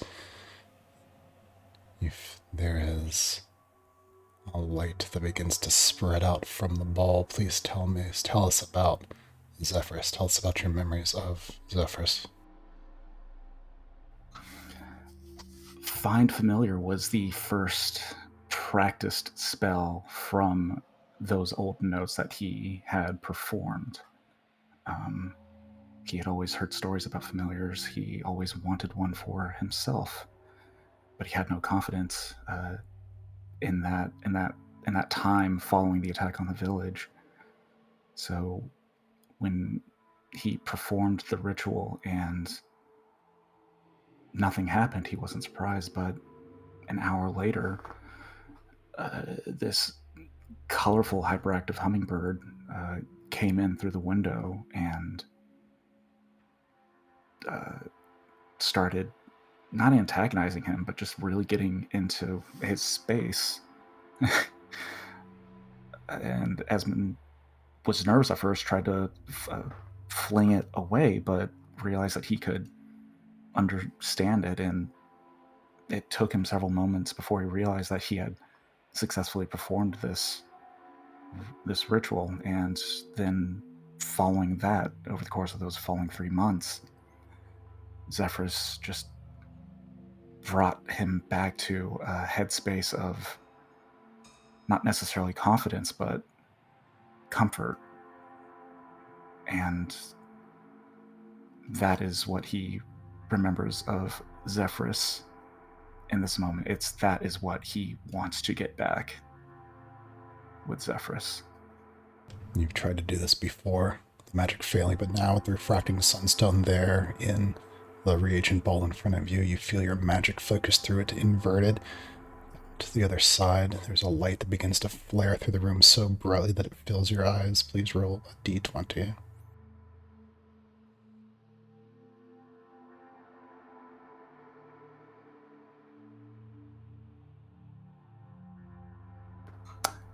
Chris, I'm going to use a spark point.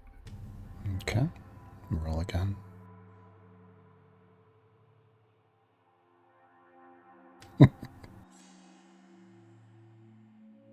A light flares out from the reagents, focused through the refracting sunstone as bright as the day.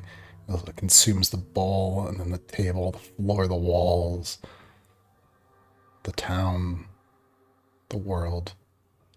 You are there among the white floor beneath your feet. You can feel your heart racing. Then you feel the light flood through your veins. And then, just like the world before you, you are gone too. Charlotte.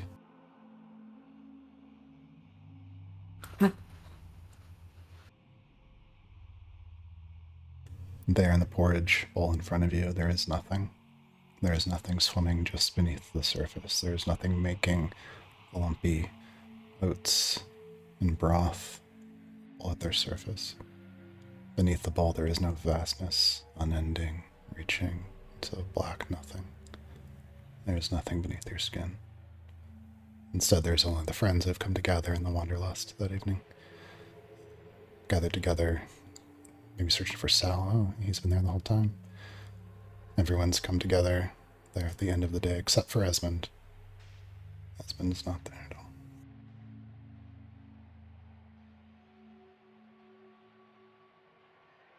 He spoons through the porridge, slowly but steadily working our way through it. Almost not quite seeing if it comes back, if there's anything to be found at the empty bottom of the bowl, and reaches the wooden spoon, grips the wooden bowl, and there's nothing else there. She looks up at everyone else around, seeing people gather. Doesn't really stop to wonder what everyone's been off to, as she has spent her day finding more javelins and fitting the chain return to it and throwing things at wooden bundles of sticks. And says, Is this everyone? Where's Desmond?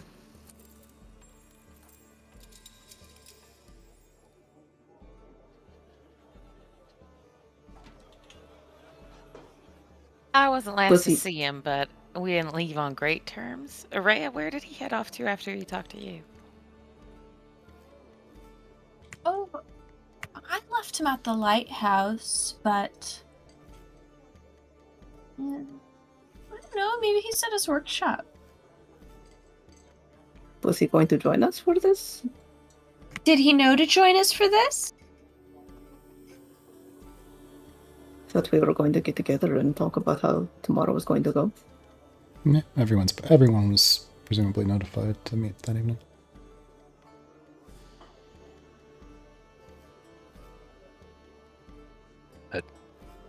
You're talking about Ez? Yes. I think if he knew he was supposed to come here. She didn't send word through anyone.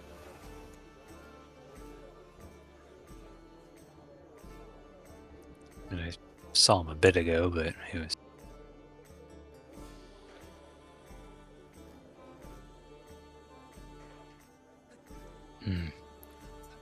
Should we check? He's usually at least the type to say if he's not going to come. He was pretty upset earlier.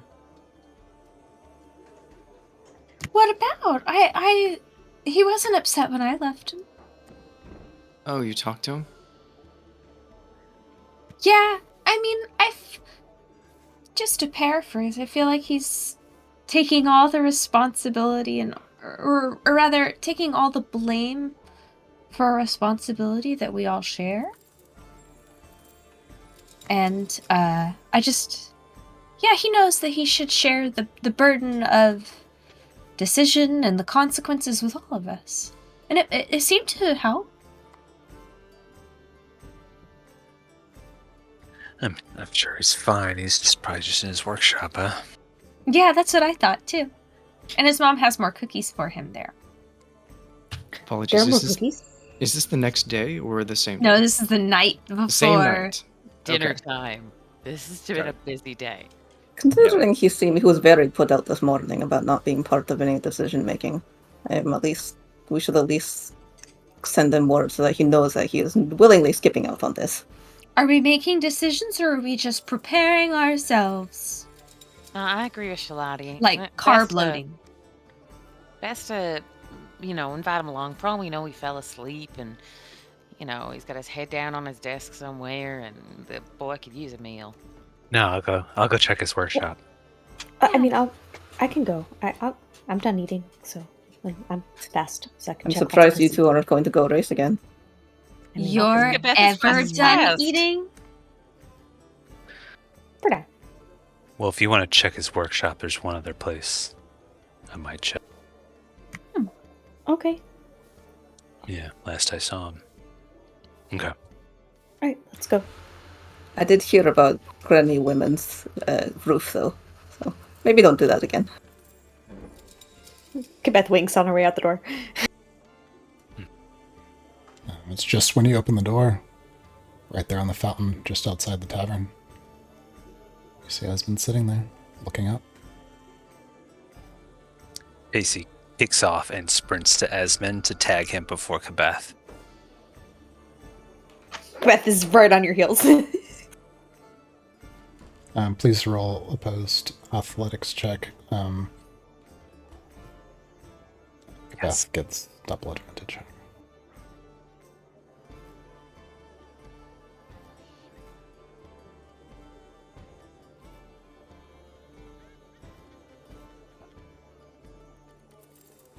Whew, no chance that time. I did get the drop on her, though. Hmm. Did I get any bonuses? Well, let me have you both roll perception. Perception. I feel like even if you had a drop on me, can you beat a 25 or a 22? Hmm. Yeah. I could. Well, I think even discounting her 3 highest rolls. Very, very fast over short distances. Sure. Well, No, you did notice no, first, totally but good. she is so fast this time. This time, she's there just a little bit sooner.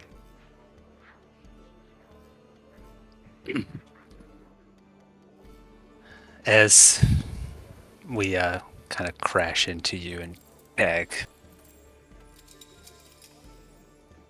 what took you so long?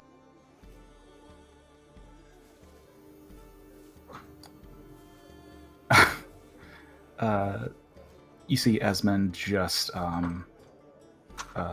smiling as he kind of pushes past you two, and he just keeps staring up.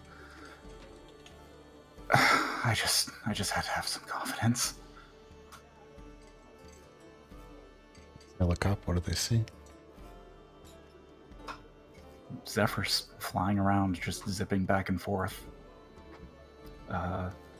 Just going absolutely ballistic, making a bunch of chirping sounds, zooming and nearly crashing into each of us before zipping right back up into the sky.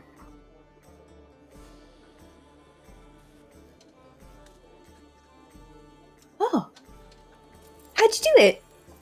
Wouldn't be necromancy by any means, right? Because I remember that bird was gone. Okay, I think we're outside. Thought we were right there. Watching us. With the bird. Right outside the tavern. Those two went It's a to go cluster look of for him. everyone. That's all. Oh, okay. We're Yeah, we still cluster like, everyone no. like looking through the door. We're looking through the door. Okay. Harold.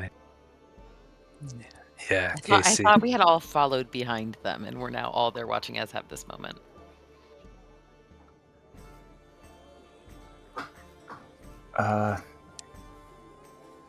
No, Casey will watch as kind of walk confidently inside and turn to Araya and kind of give her a slap on the shoulder with the back of his hand. See that? He's fine. Oh. Not Araya. Kabeth, sorry. Me. We're outside. Yeah, I was like, I'm I don't know why I really said confused Araya. now. I'm I like, was in the middle of saying something to Ez, and then I was like, wait, I thought it was just the three of us. I'm so confused now. sorry. Yeah. Kabeth was talking to Ez and said, "How did you do it?" I just had to take a really stupid risk, but it paid off. And Esmond's going to hold his hands open, and Zephyrus is going to fly in, and he's just going to cup the bird to his chest very, very lightly, but seemingly does not want to let go, and going to start walking towards the tavern. Kabeth is like, yeah, sometimes you gotta do some stupid things to see what works. And she kind of glances at her hand at the scar and follows him in. Out of curiosity, how much is actually known that it was to the group at large that Zephyrus was lost to the other side or the same Everyone doors? knew. Everyone. Yeah, everyone knew. We were. Ez was Right. very upset. I mean, Yeah, I know that it was lost, but I wasn't sure how much of like the actual metaphysical stuff going on behind was known. Seeing the hummingbird back, Charlotte's eyes train on it for a minute, and then she's up on her feet and crossing over to Esmond, and her hands go to his shoulder and grab him and says, "So you found a way to get across? You found a way to bring Zephyrus back from there?"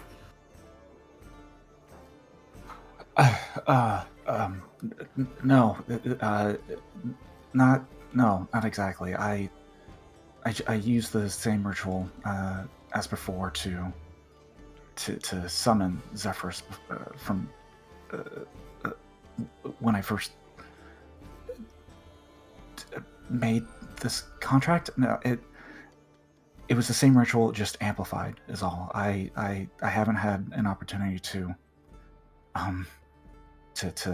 look into those portals beyond what we've previously established. I'm sorry. All right. And then she lets go of him and then slowly goes back to sit down. Araya is going to look guiltily, but with happiness at Zephyrus. So happy to see him. Zephyrus pauses as you make eye contact and slowly begins to drift toward you. She squints her eyes, but braces herself. Flex your eyeball.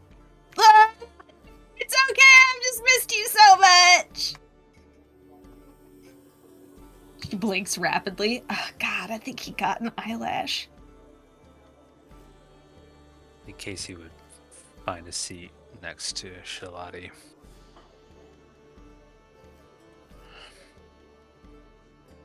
Just exist there next to her.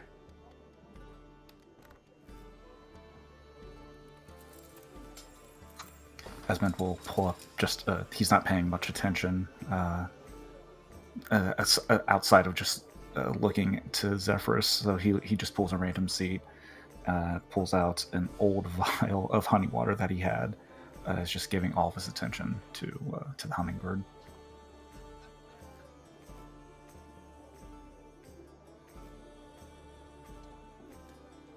And there's a cold wind that's blowing through the town, and the night's been getting a lot colder as it goes on. The snowfall coming down has been very light, but tonight it's starting to come down more heavily.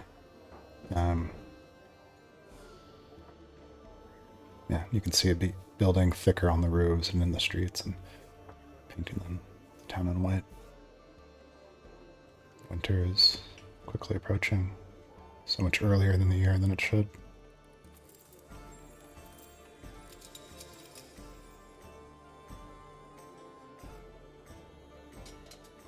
It doesn't feel like we've got a whole lot of time and we got a lot of stuff we're supposed to do. So, what are we gonna do? The goal remains the same. We have to leave town to get to Muirwood and find whatever we can at the tower.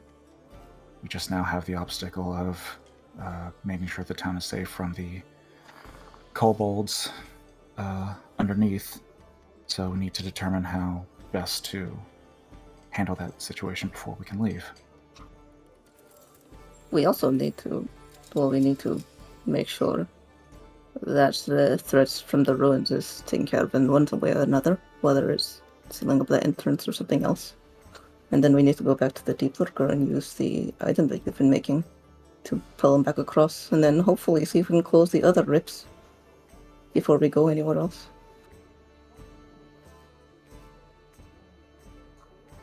Agreed. So it's just a matter of determining the priority, it's just a matter of determining the list and how things are prioritized. Do we handle the kobolds first, or are we going to tackle the portals? I feel Well, like if we big don't, lurker. Go ahead. I was saying it. I feel like if we don't tackle the kobolds first, then they might come out and come at us. Deep lurkers, at least, not attacking us in the time being. Who knows when the kobolds might send out more scouts to find out where these ones went off to, or why half their fighting force didn't come back the other day. You know, we're in an armistice, it's a ceasefire. It ain't a truce. That's almost exactly what I was about to say anyway. When speaking with the kobolds that were captured, we were able to learn that they attacked looking for meat and minerals, metals, and it sounds like that they are harassed by, and I'm quoting here, spiders and big lizards down below. And they also follow their leader, who they refer to as the priest. And that's who Casey was maybe going to parlay with? From what I have gathered after speaking with everybody, yes, the intention, unless we can come up with something else, is to negotiate with the priest, the leader of the Iron Kobolds, and get them to come to an agreement where they don't harass the village and or we get them to leave. Wait, as did you said they're suddenly being harassed by spiders and big lizards? Correct. That was the hold on. Did they say suddenly? Yeah, is this a new problem? I mean, what if it's portals down there too? And if it is, then if we are successful in closing our portals, then we could offer to close their portals in exchange for them not coming and sacrificing our people or eating us, you know. I didn't learn whether or not the assaulting the creatures assaulting them were a result of portals. The way that it was phrased didn't make it seem like it was a sudden issue, but it potentially could be. But yes, there's also a potential where we could come to a peaceful negotiation if we do some work on their behalf to better help them better protect themselves. I mean, it's been more than half a year for us, so I mean, sudden is relative. It's a very I have been thinking about it. It's a dangerous thing, I know, but it occurred to me that they said that, or it seemed, one of you said, I think it was Casey said that it seems there were multiple ways up here, that it was not the only way up.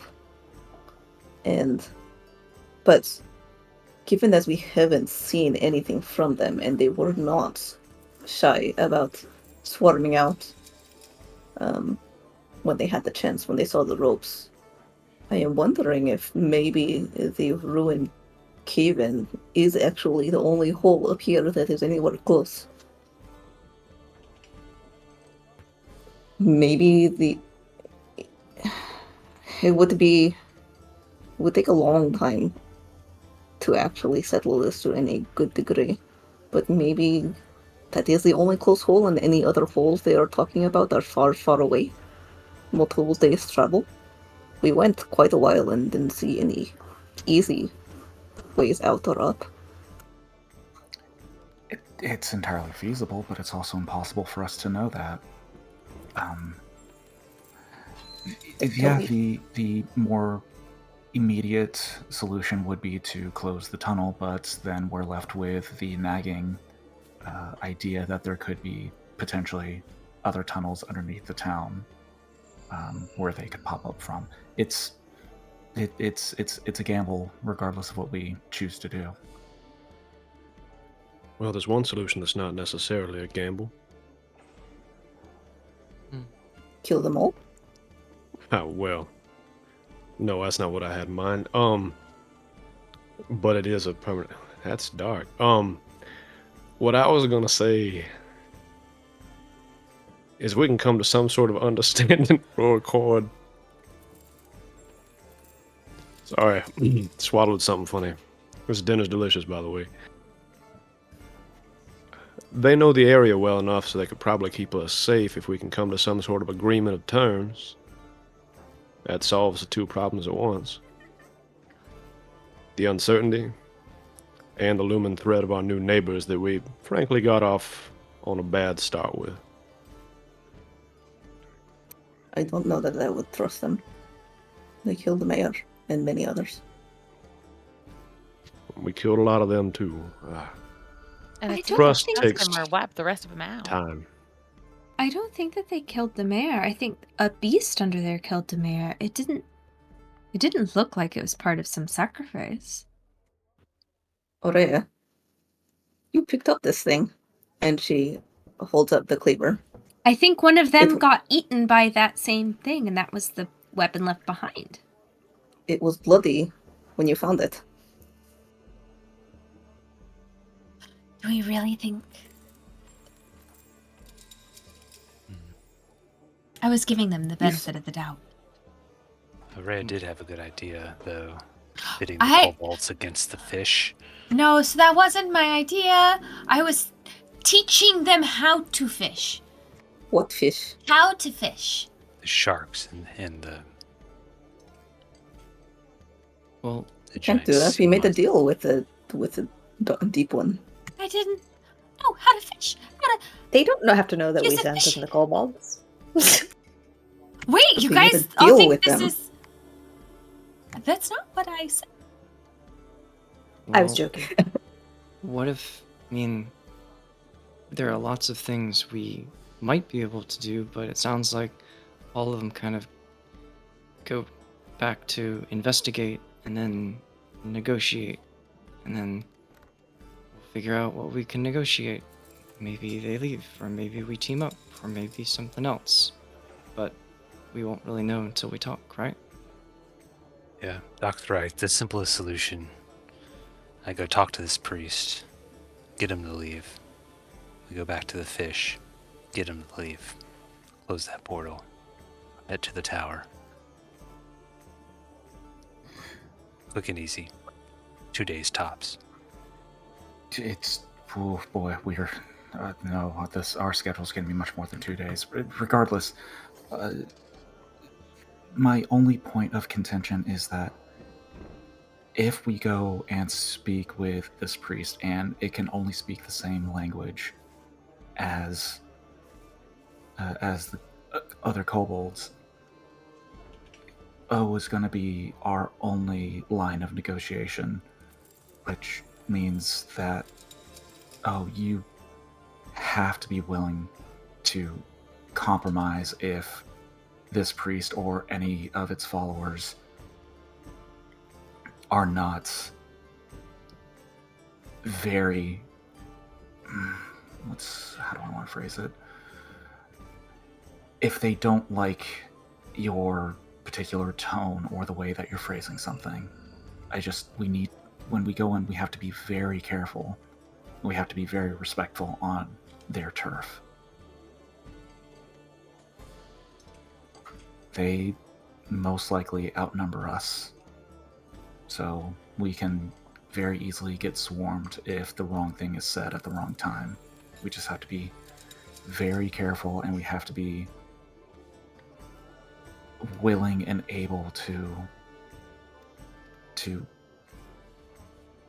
bend the talks in a way that benefits us and allows for everyone to walk away alive. As to the swarmed part, we don't have to build a bridge again or anything, or cross. We just send the prisoners across and then just shout across the chasm. How big's the chasm? 70 feet, I think. Seeming to 70. grow bigger each time. Wouldn't be surprising with the intensity of the earth shakes getting worse and worse. There was a really bad one just a few days ago. Or was it only? I don't know how long it's been. Is your calculation showing that it's getting worse? I mean, I don't have a running system to measure the intensity of the earth shakes, just my general feeling on how terrible my legs feel after everything is done falling apart. But if the earth shakes are getting worse, then it would stand to reason that the chasm could potentially widen. Okay, so what time do we want to head down there tomorrow? Dawn? We could head down now. It's kind of late. I feel okay. All right. They don't know the difference between night and day. I guess if everybody's ready, then yeah. Should we tell somebody? Yes, we should. I mean, We should let everybody know, I think. I thought that's what all the running around today was for. Well, yeah, but we told like that we're gonna do it, but maybe not like when, right? Well, that's fine. All right, we'll just let him know, and let's go now. Let's just get it done. I'm sure Casey will be able to convince them. You're a convincing guy, Casey. That might actually be a good point. If we do it now and things go wrong, and then they come out, it will be night, and not everybody can see in the dark in the town. If we do it in the morning, and things go wrong, and it only takes them a few hours to get here, then it will at least be day. DM, with the new day-night cycle, based on the current time of day it is, how long until the next sunrise? The nights are 6 hours long now, so sunrise will be in like 4 hours. Esmond pulls out a pocket watch from the bag and checks it, and then pulls out a second pocket watch from his pocket. The other one looking very, very basic, nothing fancy on it.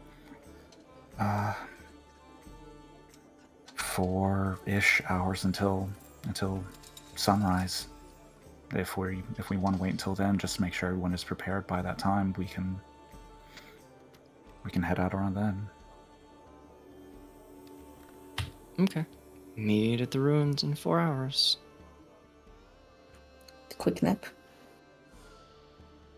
Tell Vithedrin and all of the towns of Korra to head out. Sounds good. Sal, a word with you after. Yeah, sure. Eva leads to go to sleep.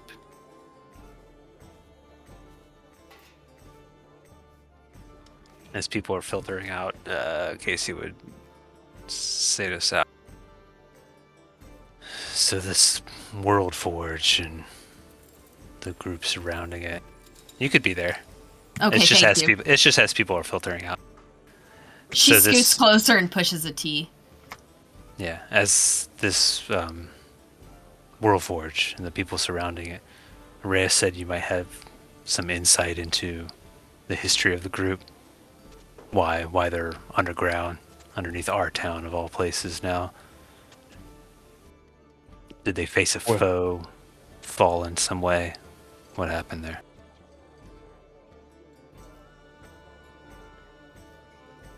Well, it's only been a day, so I haven't had a chance to collate through old songs and stories to get much in the way of specifics, but the stuff I remember, and the short answer is it's bad. At least the historical account of the cult of the World Forge is world-ending style bad. Like, reshaping the entire surrounding, like mountains shifting and moving and walking and rumbling and fire shooting through the sky and the oceans.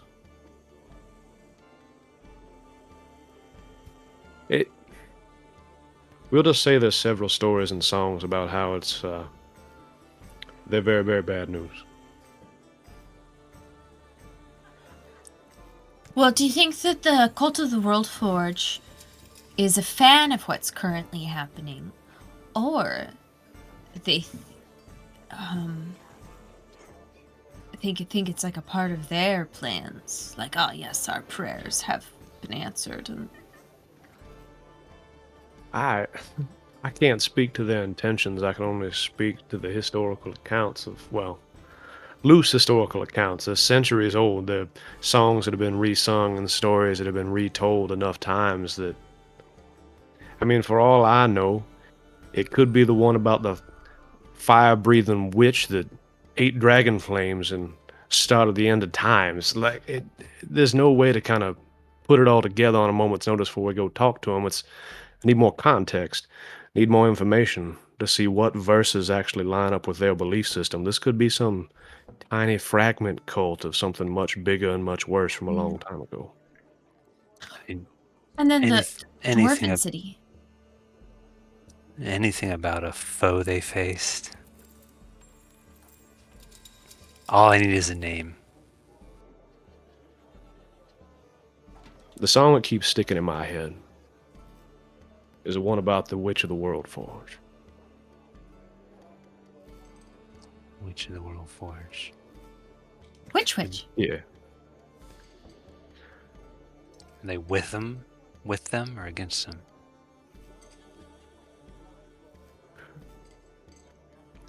Based on the interpretation that I read, it sounded like with. But, again, who knows? It's old, been a long time. And I've just started looking into it. It's not exactly a good song, to be honest. Like, not that I have much rhythm or musical talent to begin with, but I tried to sing through it and just don't flow. No, fair enough.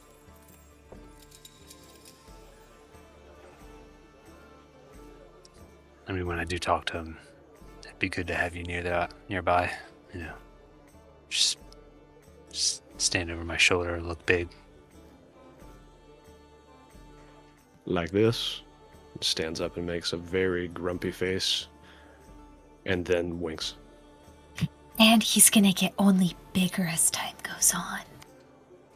Oh, you hush. Don't make him feel self-conscious. No, he said that, and his voice will become more intimidating. This is only like 80% of potential intimidation power we have to wield. No, that'll do nicely. All right, you're not going to make him mad, right?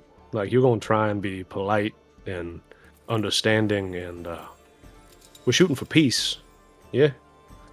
He was gonna start with a formal greeting.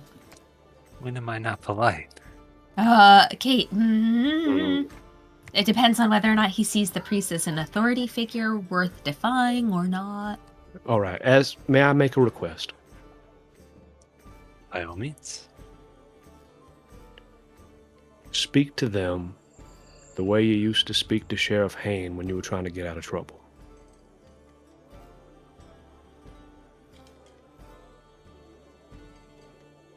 Hmm?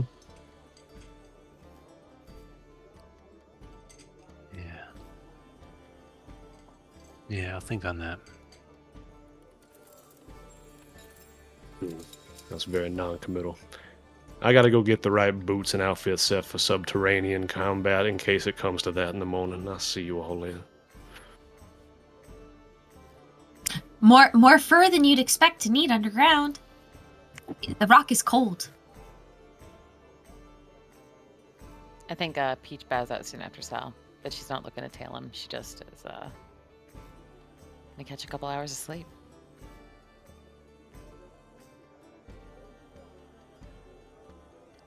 Yeah, I think Casey will just hang there a little bit longer. Cyphered had come in at some point, and so they just hang out and chat a bit.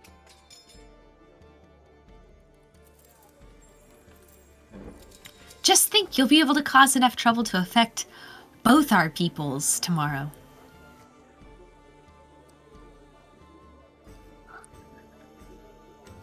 Who is going to... You guys had mentioned someone was going to go tell Thedrian. Who is going to do that? Shall I take?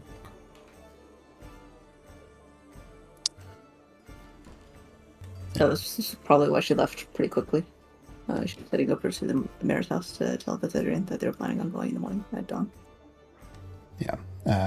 As you get there, you can see candles still on through the windows as you open the door. Thedrian's at the table. There's stacks of books and maps and such things, and he looks over to you. Verdict. I don't think we got that much more out of the kobolds. So we are going to go tomorrow morning at dawn, try and see if we can send at least one of them back to ask for a chat, for a parley, and see if we can maybe come to some sort of arrangements. At least I think that is what they are thinking. You're going to speak with their leader. Yes. They call him priest.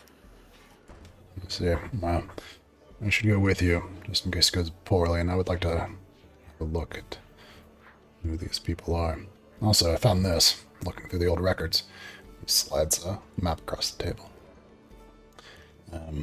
This is all I've been able to... Look, picks it up.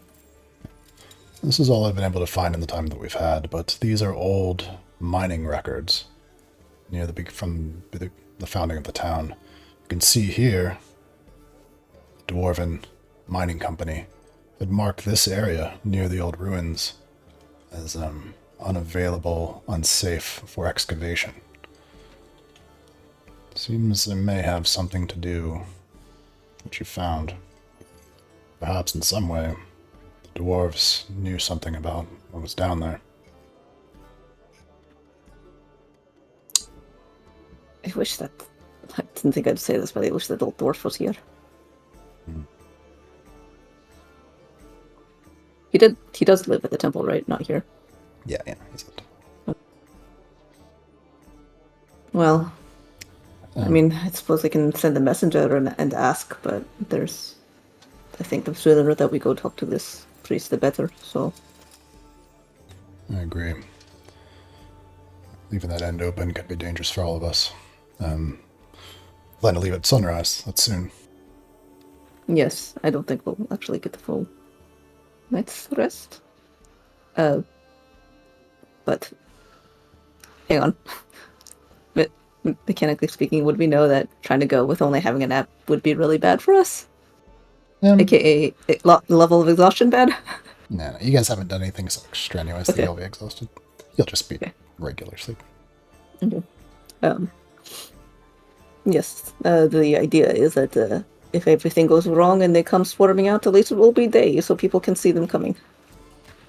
I'm also planning on telling the guards and everyone in the town. Well, we've already told them, but that when we head out, we are going to tell them. Good plan. Well done. Well, I'll prepare. And meet you at the south end of town. We'll see you then. All right.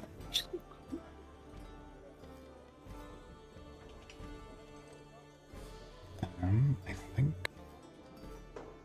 Was there one more thing?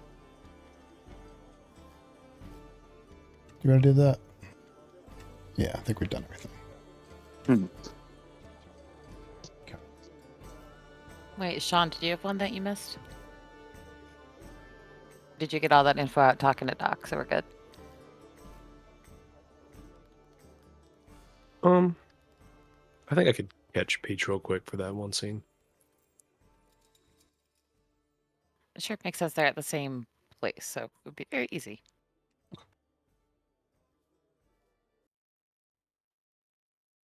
I think Peach would be sort of getting ready for bed. She's in Miranda's room, but she is walking down the hallway to like the wash basin area where they have like, and she's, wearing her day clothes still, but she's got like a house coat wrapped around.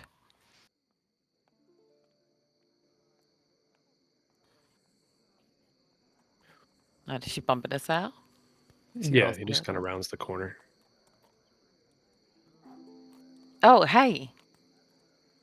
I feel like I haven't seen you in weeks and weeks, but it's only this morning, right? It's just been a long day. Somebody fill you in as to what all happened when you left the kobolds? Some of the basics, that ain't what I want to talk about, though. I was stupid. What do you mean want to talk about? You want to talk to me? Yeah, you, specifically. Okay.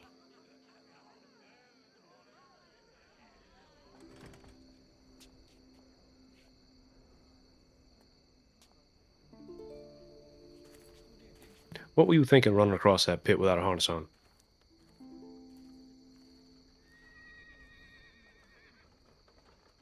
I was not thinking. moved quick. I moved before I could think. I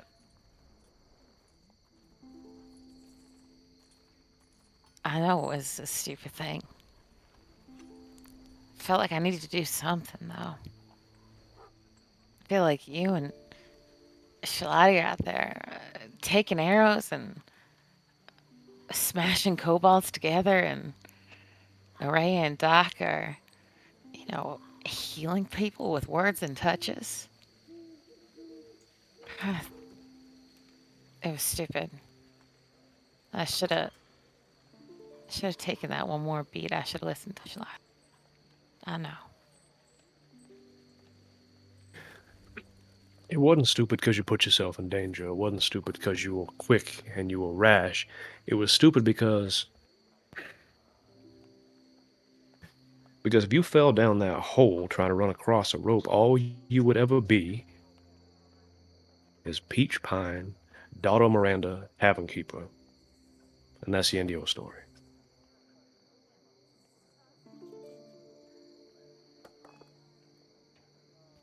What? That Just don't do that hardly again. matters, though. I won't do it again. I'm not looking to kill myself, but We're all I'm gonna full of die of myself. something. We're all gonna die of something. It's not like that. Alright? Not like that. Yeah? Hopefully we don't die at all. That's just all I wanted to say. We can't go back next to that big old pit and have you try to run across it. That's... I don't tend to make the same stupid mistake twice, Sal.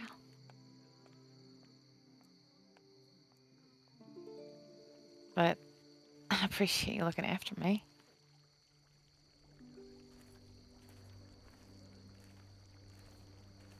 No, I care about my safety. I do.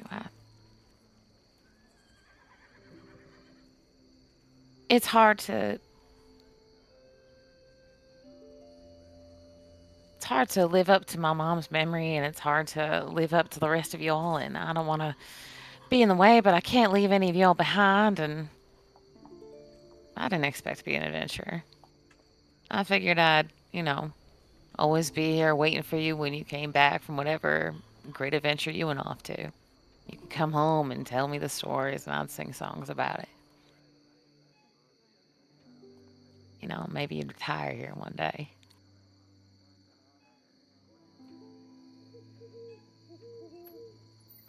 We need you for those stories. If Casey retold them, they're gonna be so blown out of proportion and everybody will know they're a lie. Pete, you're the finest liar, one of the finest storytellers I ever met. One of the reasons I'm into history and the stories is because of you. Dragged me around pointing all the things on the walls in this place ever since we were little kids, Half of that piquing my stuff ain't interest. true, though. You said it That yourself, doesn't I'm just matter. a liar. Every single history, every single story is at least a little bit of lie.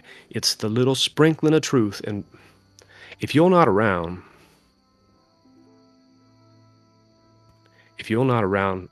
the rest of us don't have a story or a song either. That's... You guys stay in one piece. So when this is over, when we can just sit down, have a drink, enjoy a tavern, and tell the stories, somebody gets them right.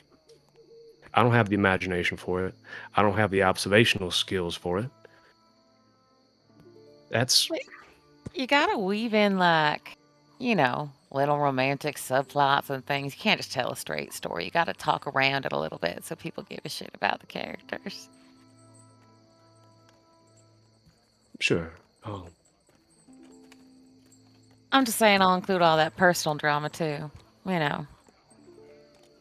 As Zap and Casey, and then me poking Ez until he cried. Oof. God, I feel bad about that.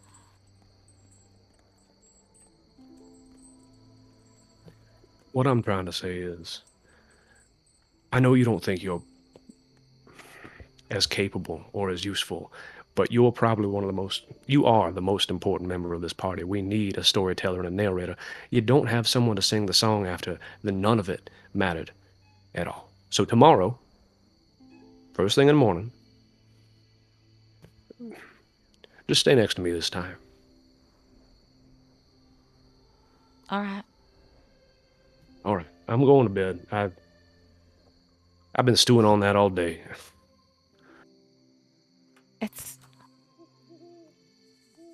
I'm sorry, Sal. Not for being dumb. I'm sorry about that, but I'm sorry you were worried about me for so long. I don't want to do that to you. All right, go head up. All right. Got one more scene, and then just to give you guys a heads up, we're going to do a montage the next morning of everyone preparing their equipment to leave town. That'll help me understand kind of like major things you have with you, etc. If you've made any changes. Yeah, just so you're mentally prepared for doing that. I'm gonna have to bail pretty by 11 at the latest too, because I got a I'll little also have to leave at in early 11. morning. Yeah, should be done by then, I suspect. Right. Shalati, I've just left the verdict's house. Catch a glimpse of Casey. Why do you insist on filling that verdict in on what we're doing? Because he's a verdict who is very strong and has a lot of experience dealing with fighting things. His experience, just suppressing people and quashing those that want to do something more than fall in line. You mean finding people who raise the dead and eliminating them? No, he's not here to help us, Shalati. No, but he is here. I mean, he does owe us his life, and so he is helping us for that. And also, it's kind of in his own self-interest to be here too, to help us right now. Yeah, it doesn't mean we have to trust him or do anything with him. Why not? Like, why would you leave a weapon lying on the bench when it is a perfectly good weapon to use?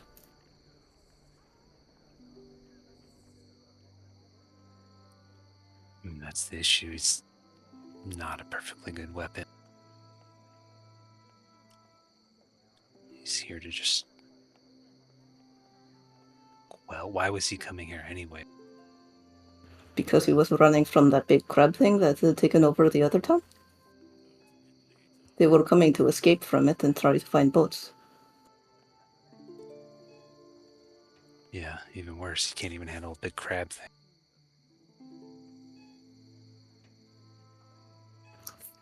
If I recall rightly, he was saying something like 3 stories tall. The fact that we managed to take care of the blue chicken is kind of a miracle in and of itself, and I'm not sure we have thanked the maid enough for that.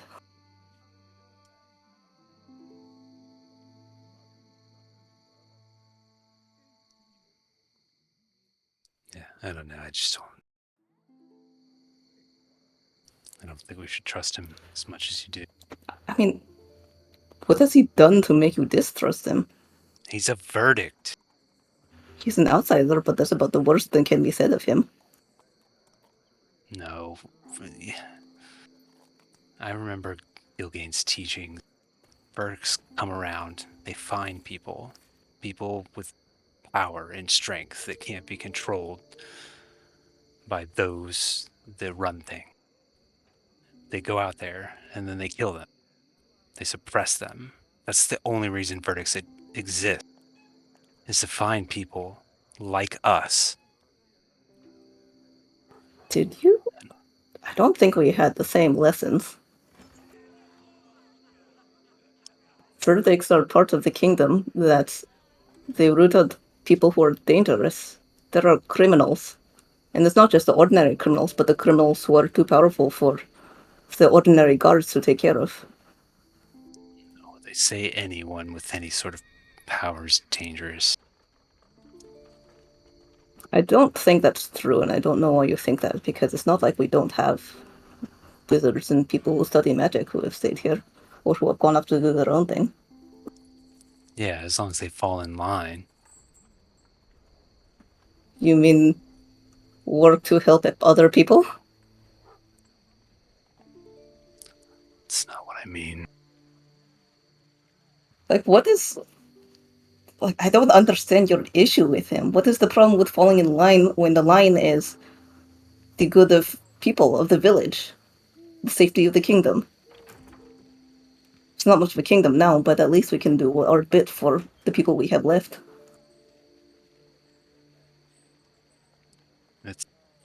That's you're twisting my words. It's not what I'm saying. It's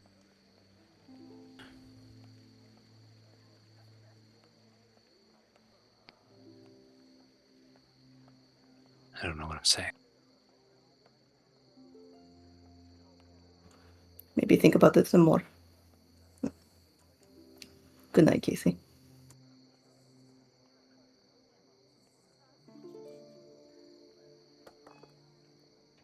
Her footsteps go off into the darkness.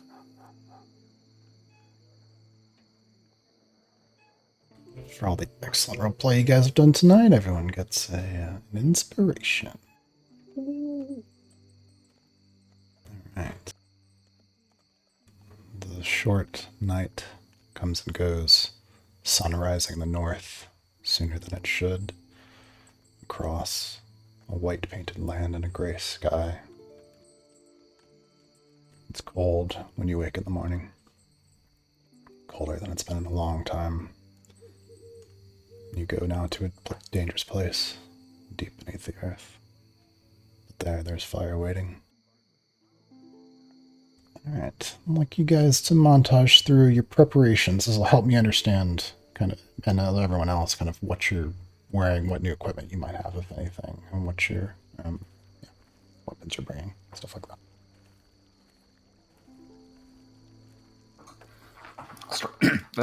I'll start. Yeah, so waking up after that relatively, we'll call it an extended nap, Esmond is in the workshop gathering his general supplies before getting ready for this misadventure into the tunnel, we'll call it.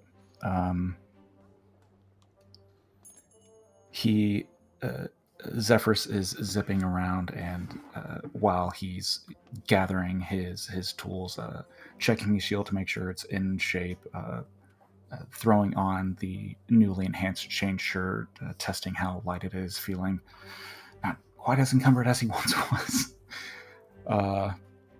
And while Zephyrus is zipping around, I was like, all right, bud, so you can calm down, but you are going to stay basically on my shoulder the entire time. You're more or less going to be kind of not as helpful down in the tunnels, and I don't want you to go away again.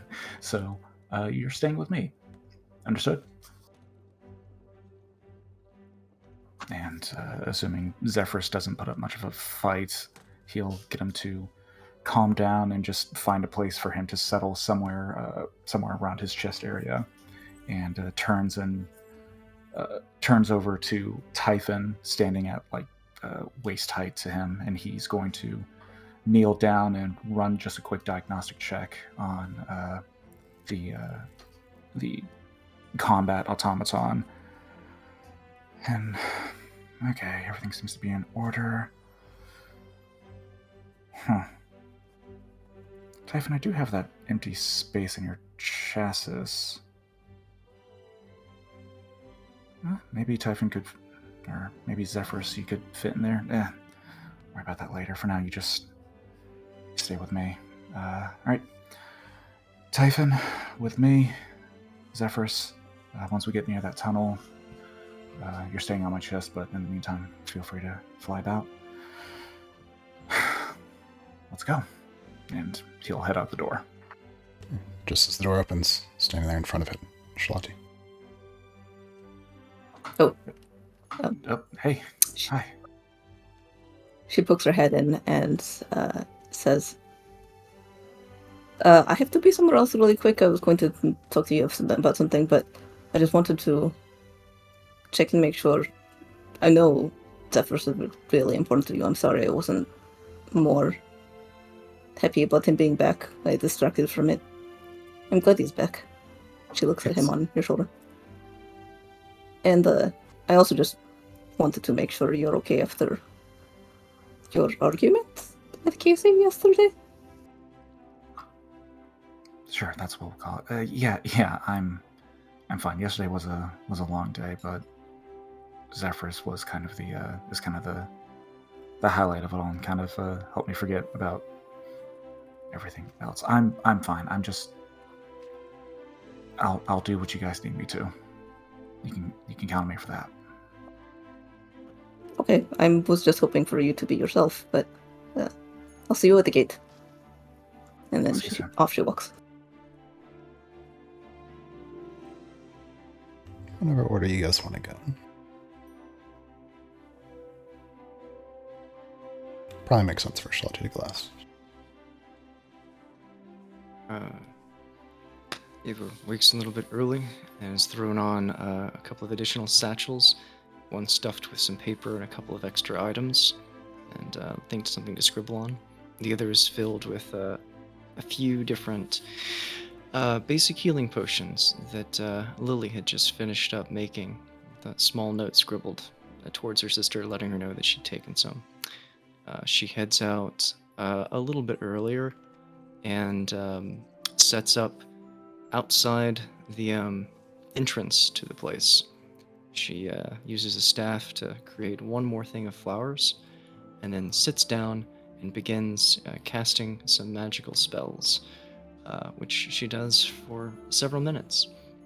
When she finally gets done, or not minutes, almost 40 minutes, she gets done. She draws on the sheets of paper lines out and begins trying to do calculations related to distance.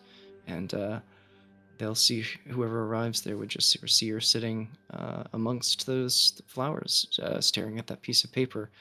And if no one arrives, or if she gets done before then, they might catch her almost nodding off with over the paper, just a little sleepy.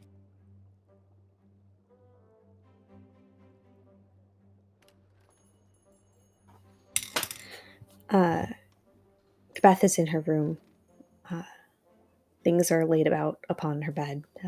She's standing on the 2 square feet of space that is not filled with books. Over her linen shirt, she pulls on a thicker wool shirt that's padded in places, much like a gambeson, but a little different, less bulky. And she straps her armor on over this. Around her waist is 2 pouches that are reminiscent of the ones she used to use to carry the mail about town, but these are a little smaller and designed for quick access in battle and while traveling. It's currently stuffed with items for what she thinks she might need down in the cavern, different kinds of odds and ends, candles, string. There's a loop of rope attached to the back of her waist on her belt. And she looks in the corner, and propped up by the door is her hammer, and next to it, the spear she used. She kind of looks back and forth between the two, and she's like, both is good. And she straps the spear to her back and picks up the hammer and feels its heft, gives it a little swing. Let's go back underground. She takes one look around the room, makes sure she doesn't miss anything, and shuts the door behind her. Passing through the forge, which is currently asleep. The embers are mostly cool, but not entirely out. It's never really out. It's just not fired up at the moment. And she kind of side-eyes it and says, I'll see you later. Wish me luck. Heads out the door.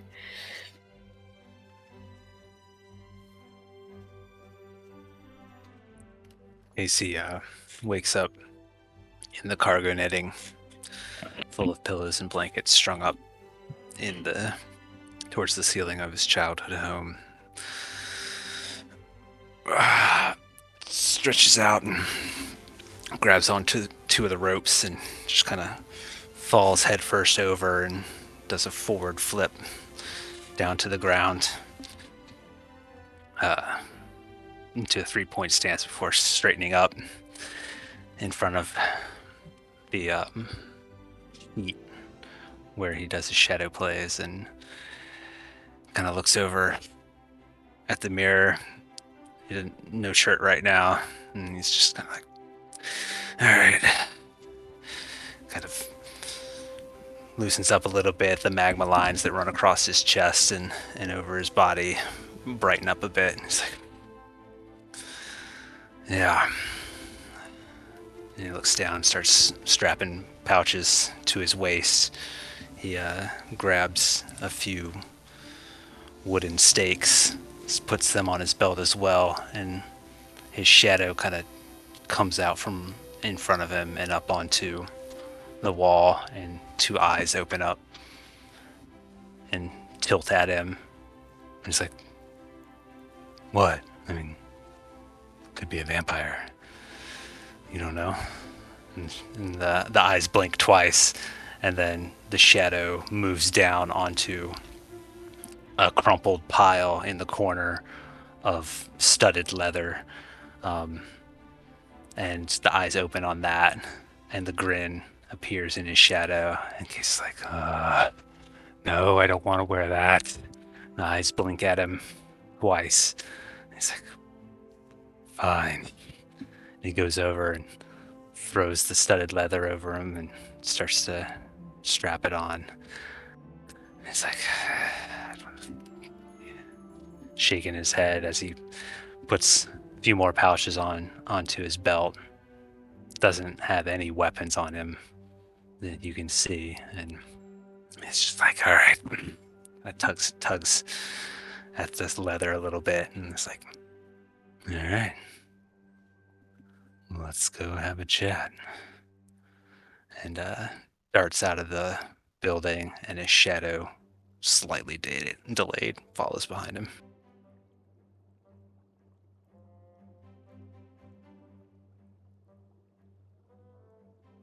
Peach is getting ready the morning of. She's taking some time in her room, which was Miranda's room, to adjust her armor, which was Miranda's armor, and retighten some areas and loosen a buckle that was always a little bit too tight because it's stuck on Miranda's setting, and that's not Peach's setting. But as she's doing it, she's nodding to herself and kind of tapping her foot on the ground, and she's doing a little chant under her breath, and it's in Ignan. It's like a little child's nursery rhyme. She's trying to practice what KCS taught her. She's doing okay. Her accent is good, but she does not have a grasp on the grammar yet. And she'll continue to practice this as we zoom out and find somebody else.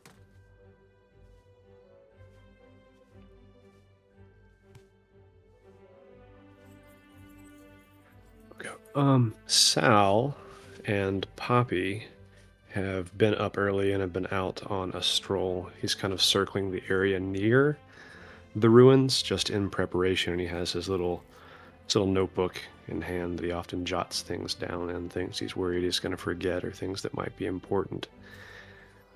And he's just talking to her as she skips alongside. So there's that one verse that keeps being repeated. There's 3 versions of the song we heard about what Casey asked last night. Reed them flame, wing and claw. A molten breath freed from its maw, the world itself was formed brand new, a place for everyone. Me and you. Then that woman came upon the flame, devoured it, and then became the end of day. So rose the witch of the world forge. It can't be good. I hope we're doing the right thing.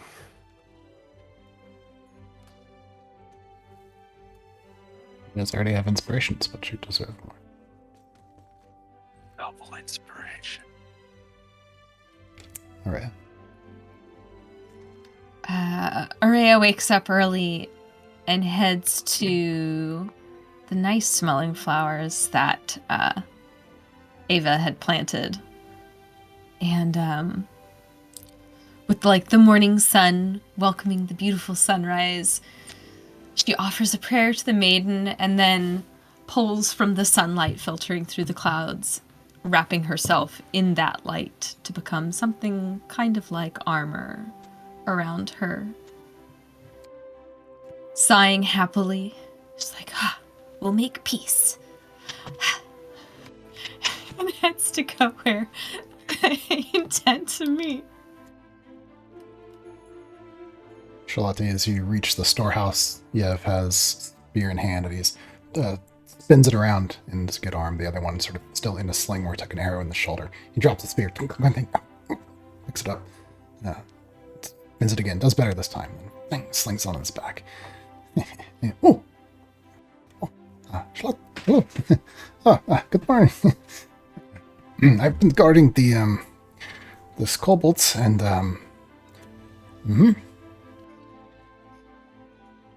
She just looks at him for a moment in silence, and then looks pointedly at the still bandaged arm.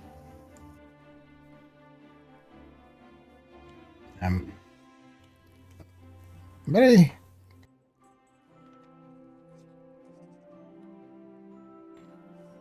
Well, I don't think you'll have to watch over them because we need to take them. But she narrows her eyes and considers things and says, I did not quite think about your other arm when I was thinking about this, I admit. But here. And she holds out the cleaver to him and says, I don't think that this would be very good for me to take to that. If I guess right, it might be his work or something. And also, You're going to let me. I can hold it. you can keep it for now. I am not sure it is maybe anything that you want to use if what some of the others think was involved in the making of it is in fact the case. But it's also probably not a good idea to let it go back down there and maybe let them get their hands on it again. And I promise you this is not a makeshift thing to push you back. But given that you are injured, and this town still does need people to guard it in case those kobolds come swarming out again, and I do need you to stay here. He reaches out and puts his hand around the handle of the glaive with his one good arm. And Snooze like kind of drops on one side. I'll take that one at least, and she takes the spear. Might see if there's maybe a helper I can trade it for somewhere else, but well, see you in a few hours, I guess. I hope. He kind of hoists it around, puts on his back, and says, "Okay, I will Maybe put it somewhere safe, since I don't know if you can really use the other arm right now. Oh, I think it's okay. Keep a good Are you sure? watch. Not so sure about that. No, it's okay. Really? I mean, like, can you lift it? Like, I want to see you holding those at arm's length. I need some practice. I just started with it today, but You sure? I mean, it looks like your arm is really shaking when you do that. I'm not sure you should be holding it after all. It's just it's so early. And then she elbow chucks him, and says, "All right, keep a guy out of the town," and is going to trot off to whatever is the armory, and we'll trade out that spear for a pike or a halberd, something longer. Sounds good. And you guys, I believe, are taking the. Yes, she is also actually going to grab the kobold, probably. All right. So before too long, all of you have gathered done what you need to do. You've gathered at the southern gates of the town. You hear the clank of the Thedrian as he joins you. Sword on his back, rifle as well. Snow is coming down, but there's not much of a wind. The sky is gray. Sun in the north spreads through the fog.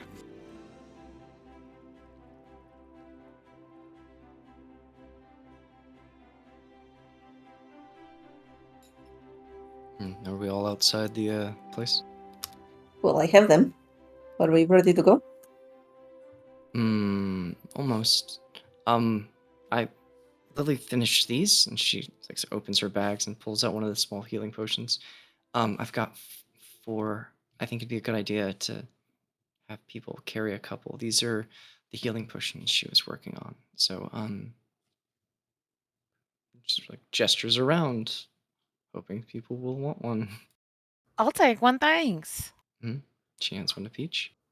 Esmond will walk up and, holding a small pin in his hand, he'll walk up to you and say, I'll trade you.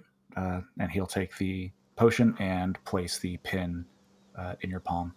Attach that to your clothes. It's the little device that I previously provided to you. It'll make things easier for you to focus on your spells. Oh, yeah, I remember that. Oh, by the way, she pulls out the sheet of paper. I tried doing the calculations, but you might want to check over them one more time.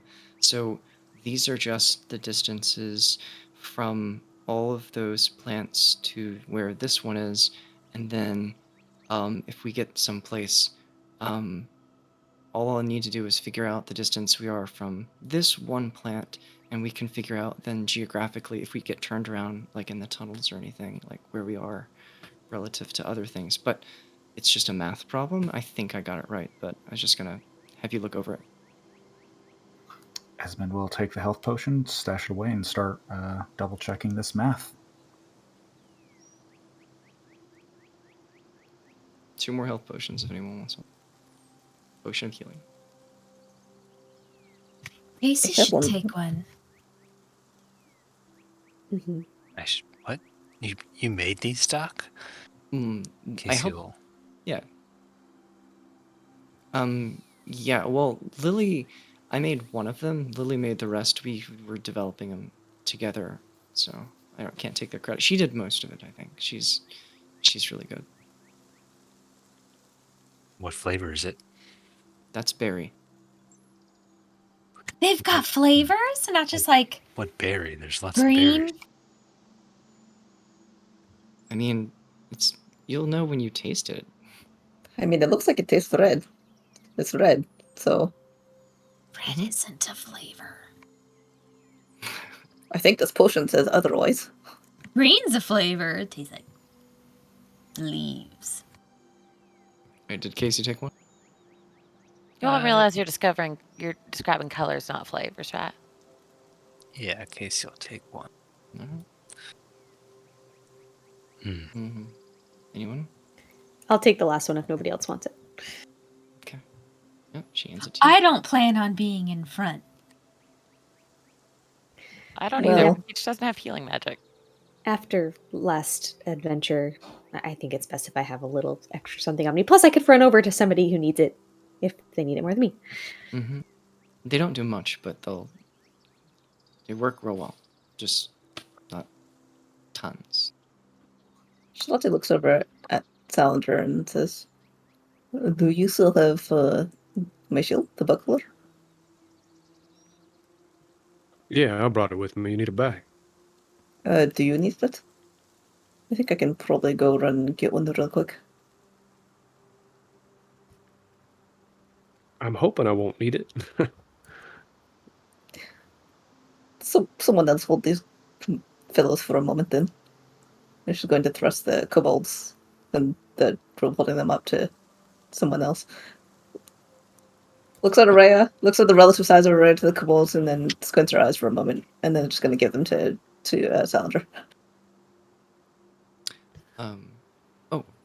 How long does it take to like get down there where they are? Like where we'll be talking? Less than an hour. It'll take you an hour to get to the broken bridge. If you cross the bridge and then try to get down to where the forge was, that's another hour. More than an hour. It should still be okay, I guess. Sure. I mean, I may as well do it now. So she's going to weave some magic, and she's going to cast a spell she used before. I'm going to truncate it. She cast Aid, and I guess it'll be Esmond and Casey, I guess. Both of you guys feel a sense of invigoration. Life within you just sort of springs forth. You feel like you can breathe a little bit deeper, maybe a little bit more energy in your body, and add 15 hit points to your total max health for the next 8 hours. Cast at level 4. It's up to 3 people, isn't it? Yep. She's using it on herself. Oh, okay. And yourself too. Or slide. What is this? While that's being casted, Esmond actually isn't paying a huge amount of attention because he's walked over to O and looking up at him. All right, so in case things turn sour, I'm going to cast this spell on you so that, worst case scenario, you should have the jump on anyone else before things get real bad. Wait. Jump? You're gonna let me jump? Nope, I'm going to give you, let's call it a sixth sense of foresight almost. It should. It'll make things easier for you if things turn real bad. That's all. Fair enough. And once we go under, or about to go under, I'll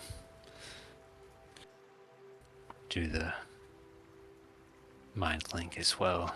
yeah, this should last you for a little bit. And Esmond, for the next minute, is just going to hold a thumb to his chest and the end of his wand to O's forehead. And over the next minute, at the end of it, I should say, will cast Gift of Alacrity on Casey.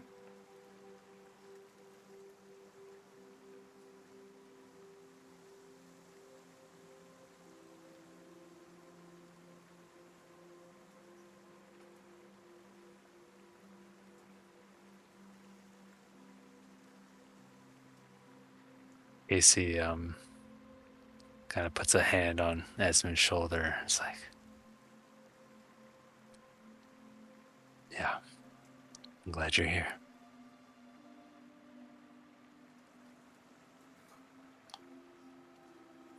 Just point me where you need me to go. Oh, Verdict, while we're traveling down there, I've got something I've been working on. I can tell you about it, like, as we go. Or do we have to be quiet when we're in there? Are we sneaking, or, like, we just walking in? What are we doing? We're just walking in, right? How are these kobolds reacting? Are they like loud and squawking, or are they unconscious? You have them, they're conscious, you have them tied up and gagged, I believe. Yeah, and Sal is holding both of them? Yeah, we're bringing these two down to the chasm, letting one go across, fetch the priest. They'll come back and talk to us. And we'll go from there. All right, I guess I'm ready. If everyone else lead on, whenever. I'm ready. Leaving the southern gates of the town. Sure. Oh, go ahead. Oh, I was just gonna say Shalati comes trotting back with another buckler in hand. And I realized I forgot to describe her getting out. She has a backpack on, and she is also absolutely coiled with ropes. There are ropes spilling out of her backpack. There's ropes on her shoulders. She has the rope as a belt, like over her cloak, so it's sort of like binding things together and holding things tight. She has like a crowbar and a grappling hook swinging at her hips, and basically things for climbing and crossing. And also a little pouch with her an extra bag of ball bearings and caltrops. Among other things. Yev, standing on one of the towers, the turrets of the southern gate, watches as your group begins out into the snow.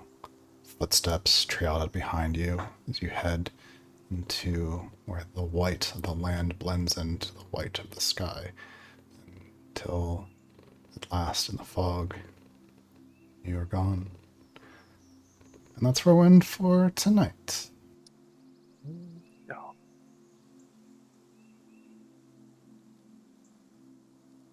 Yay. It's happening. Yay.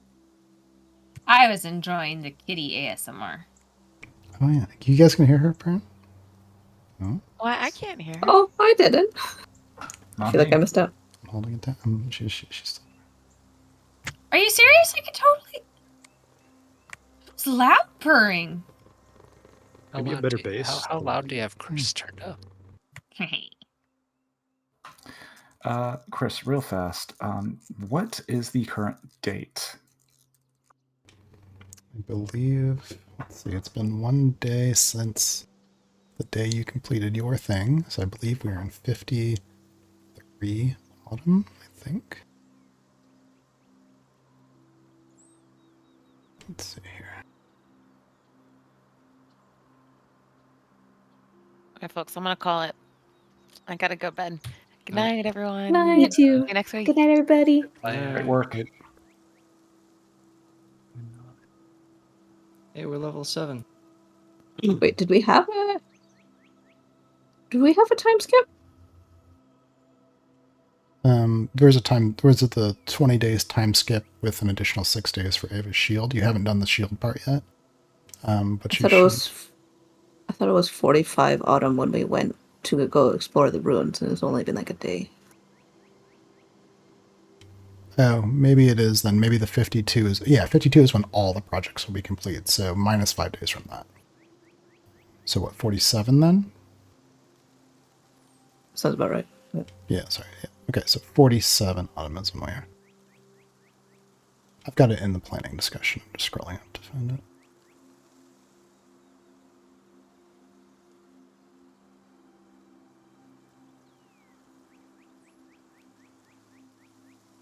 Yeah, all projects will complete on 52 autumn, so you're 5 days short of that. So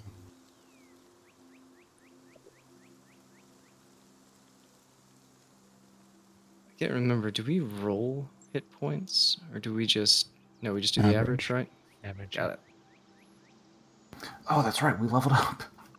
Mhm. Just in time for our diplomacy Nice. gone combat I next do. session. I need to decide which class to level up. Well, unless you triple classed, the choice is pretty much the same. Mhm. We're already level 6. So now Mhm. it's, I just gotta decide which one to go to 4. Yeah, but presumably they're both just Yeah, they're- ability score improvement. or Yeah, it's feat. just like shuffle a spell and then an ability. Oh, yeah, that's true too. Unless you're triple class. Like one person here, at least. I kind of wish. Somebody's triple classed? Who? Shalati was confirmed triple class when we saw rogue, fighter, and barbarian abilities all in one combat. Like session 6 or 7, something like that. It's very early. I kind of wish I had kept one class totally secret, like just the entire time until late in game. I just randomly rage or something like that. would Wait, be do we? pretty cool. Oh yeah, that's right. You've sneaked Who, and you me? cast spells. Okay, now okay. I hadn't obviously like explicitly said what I think your classes are, but okay, yeah.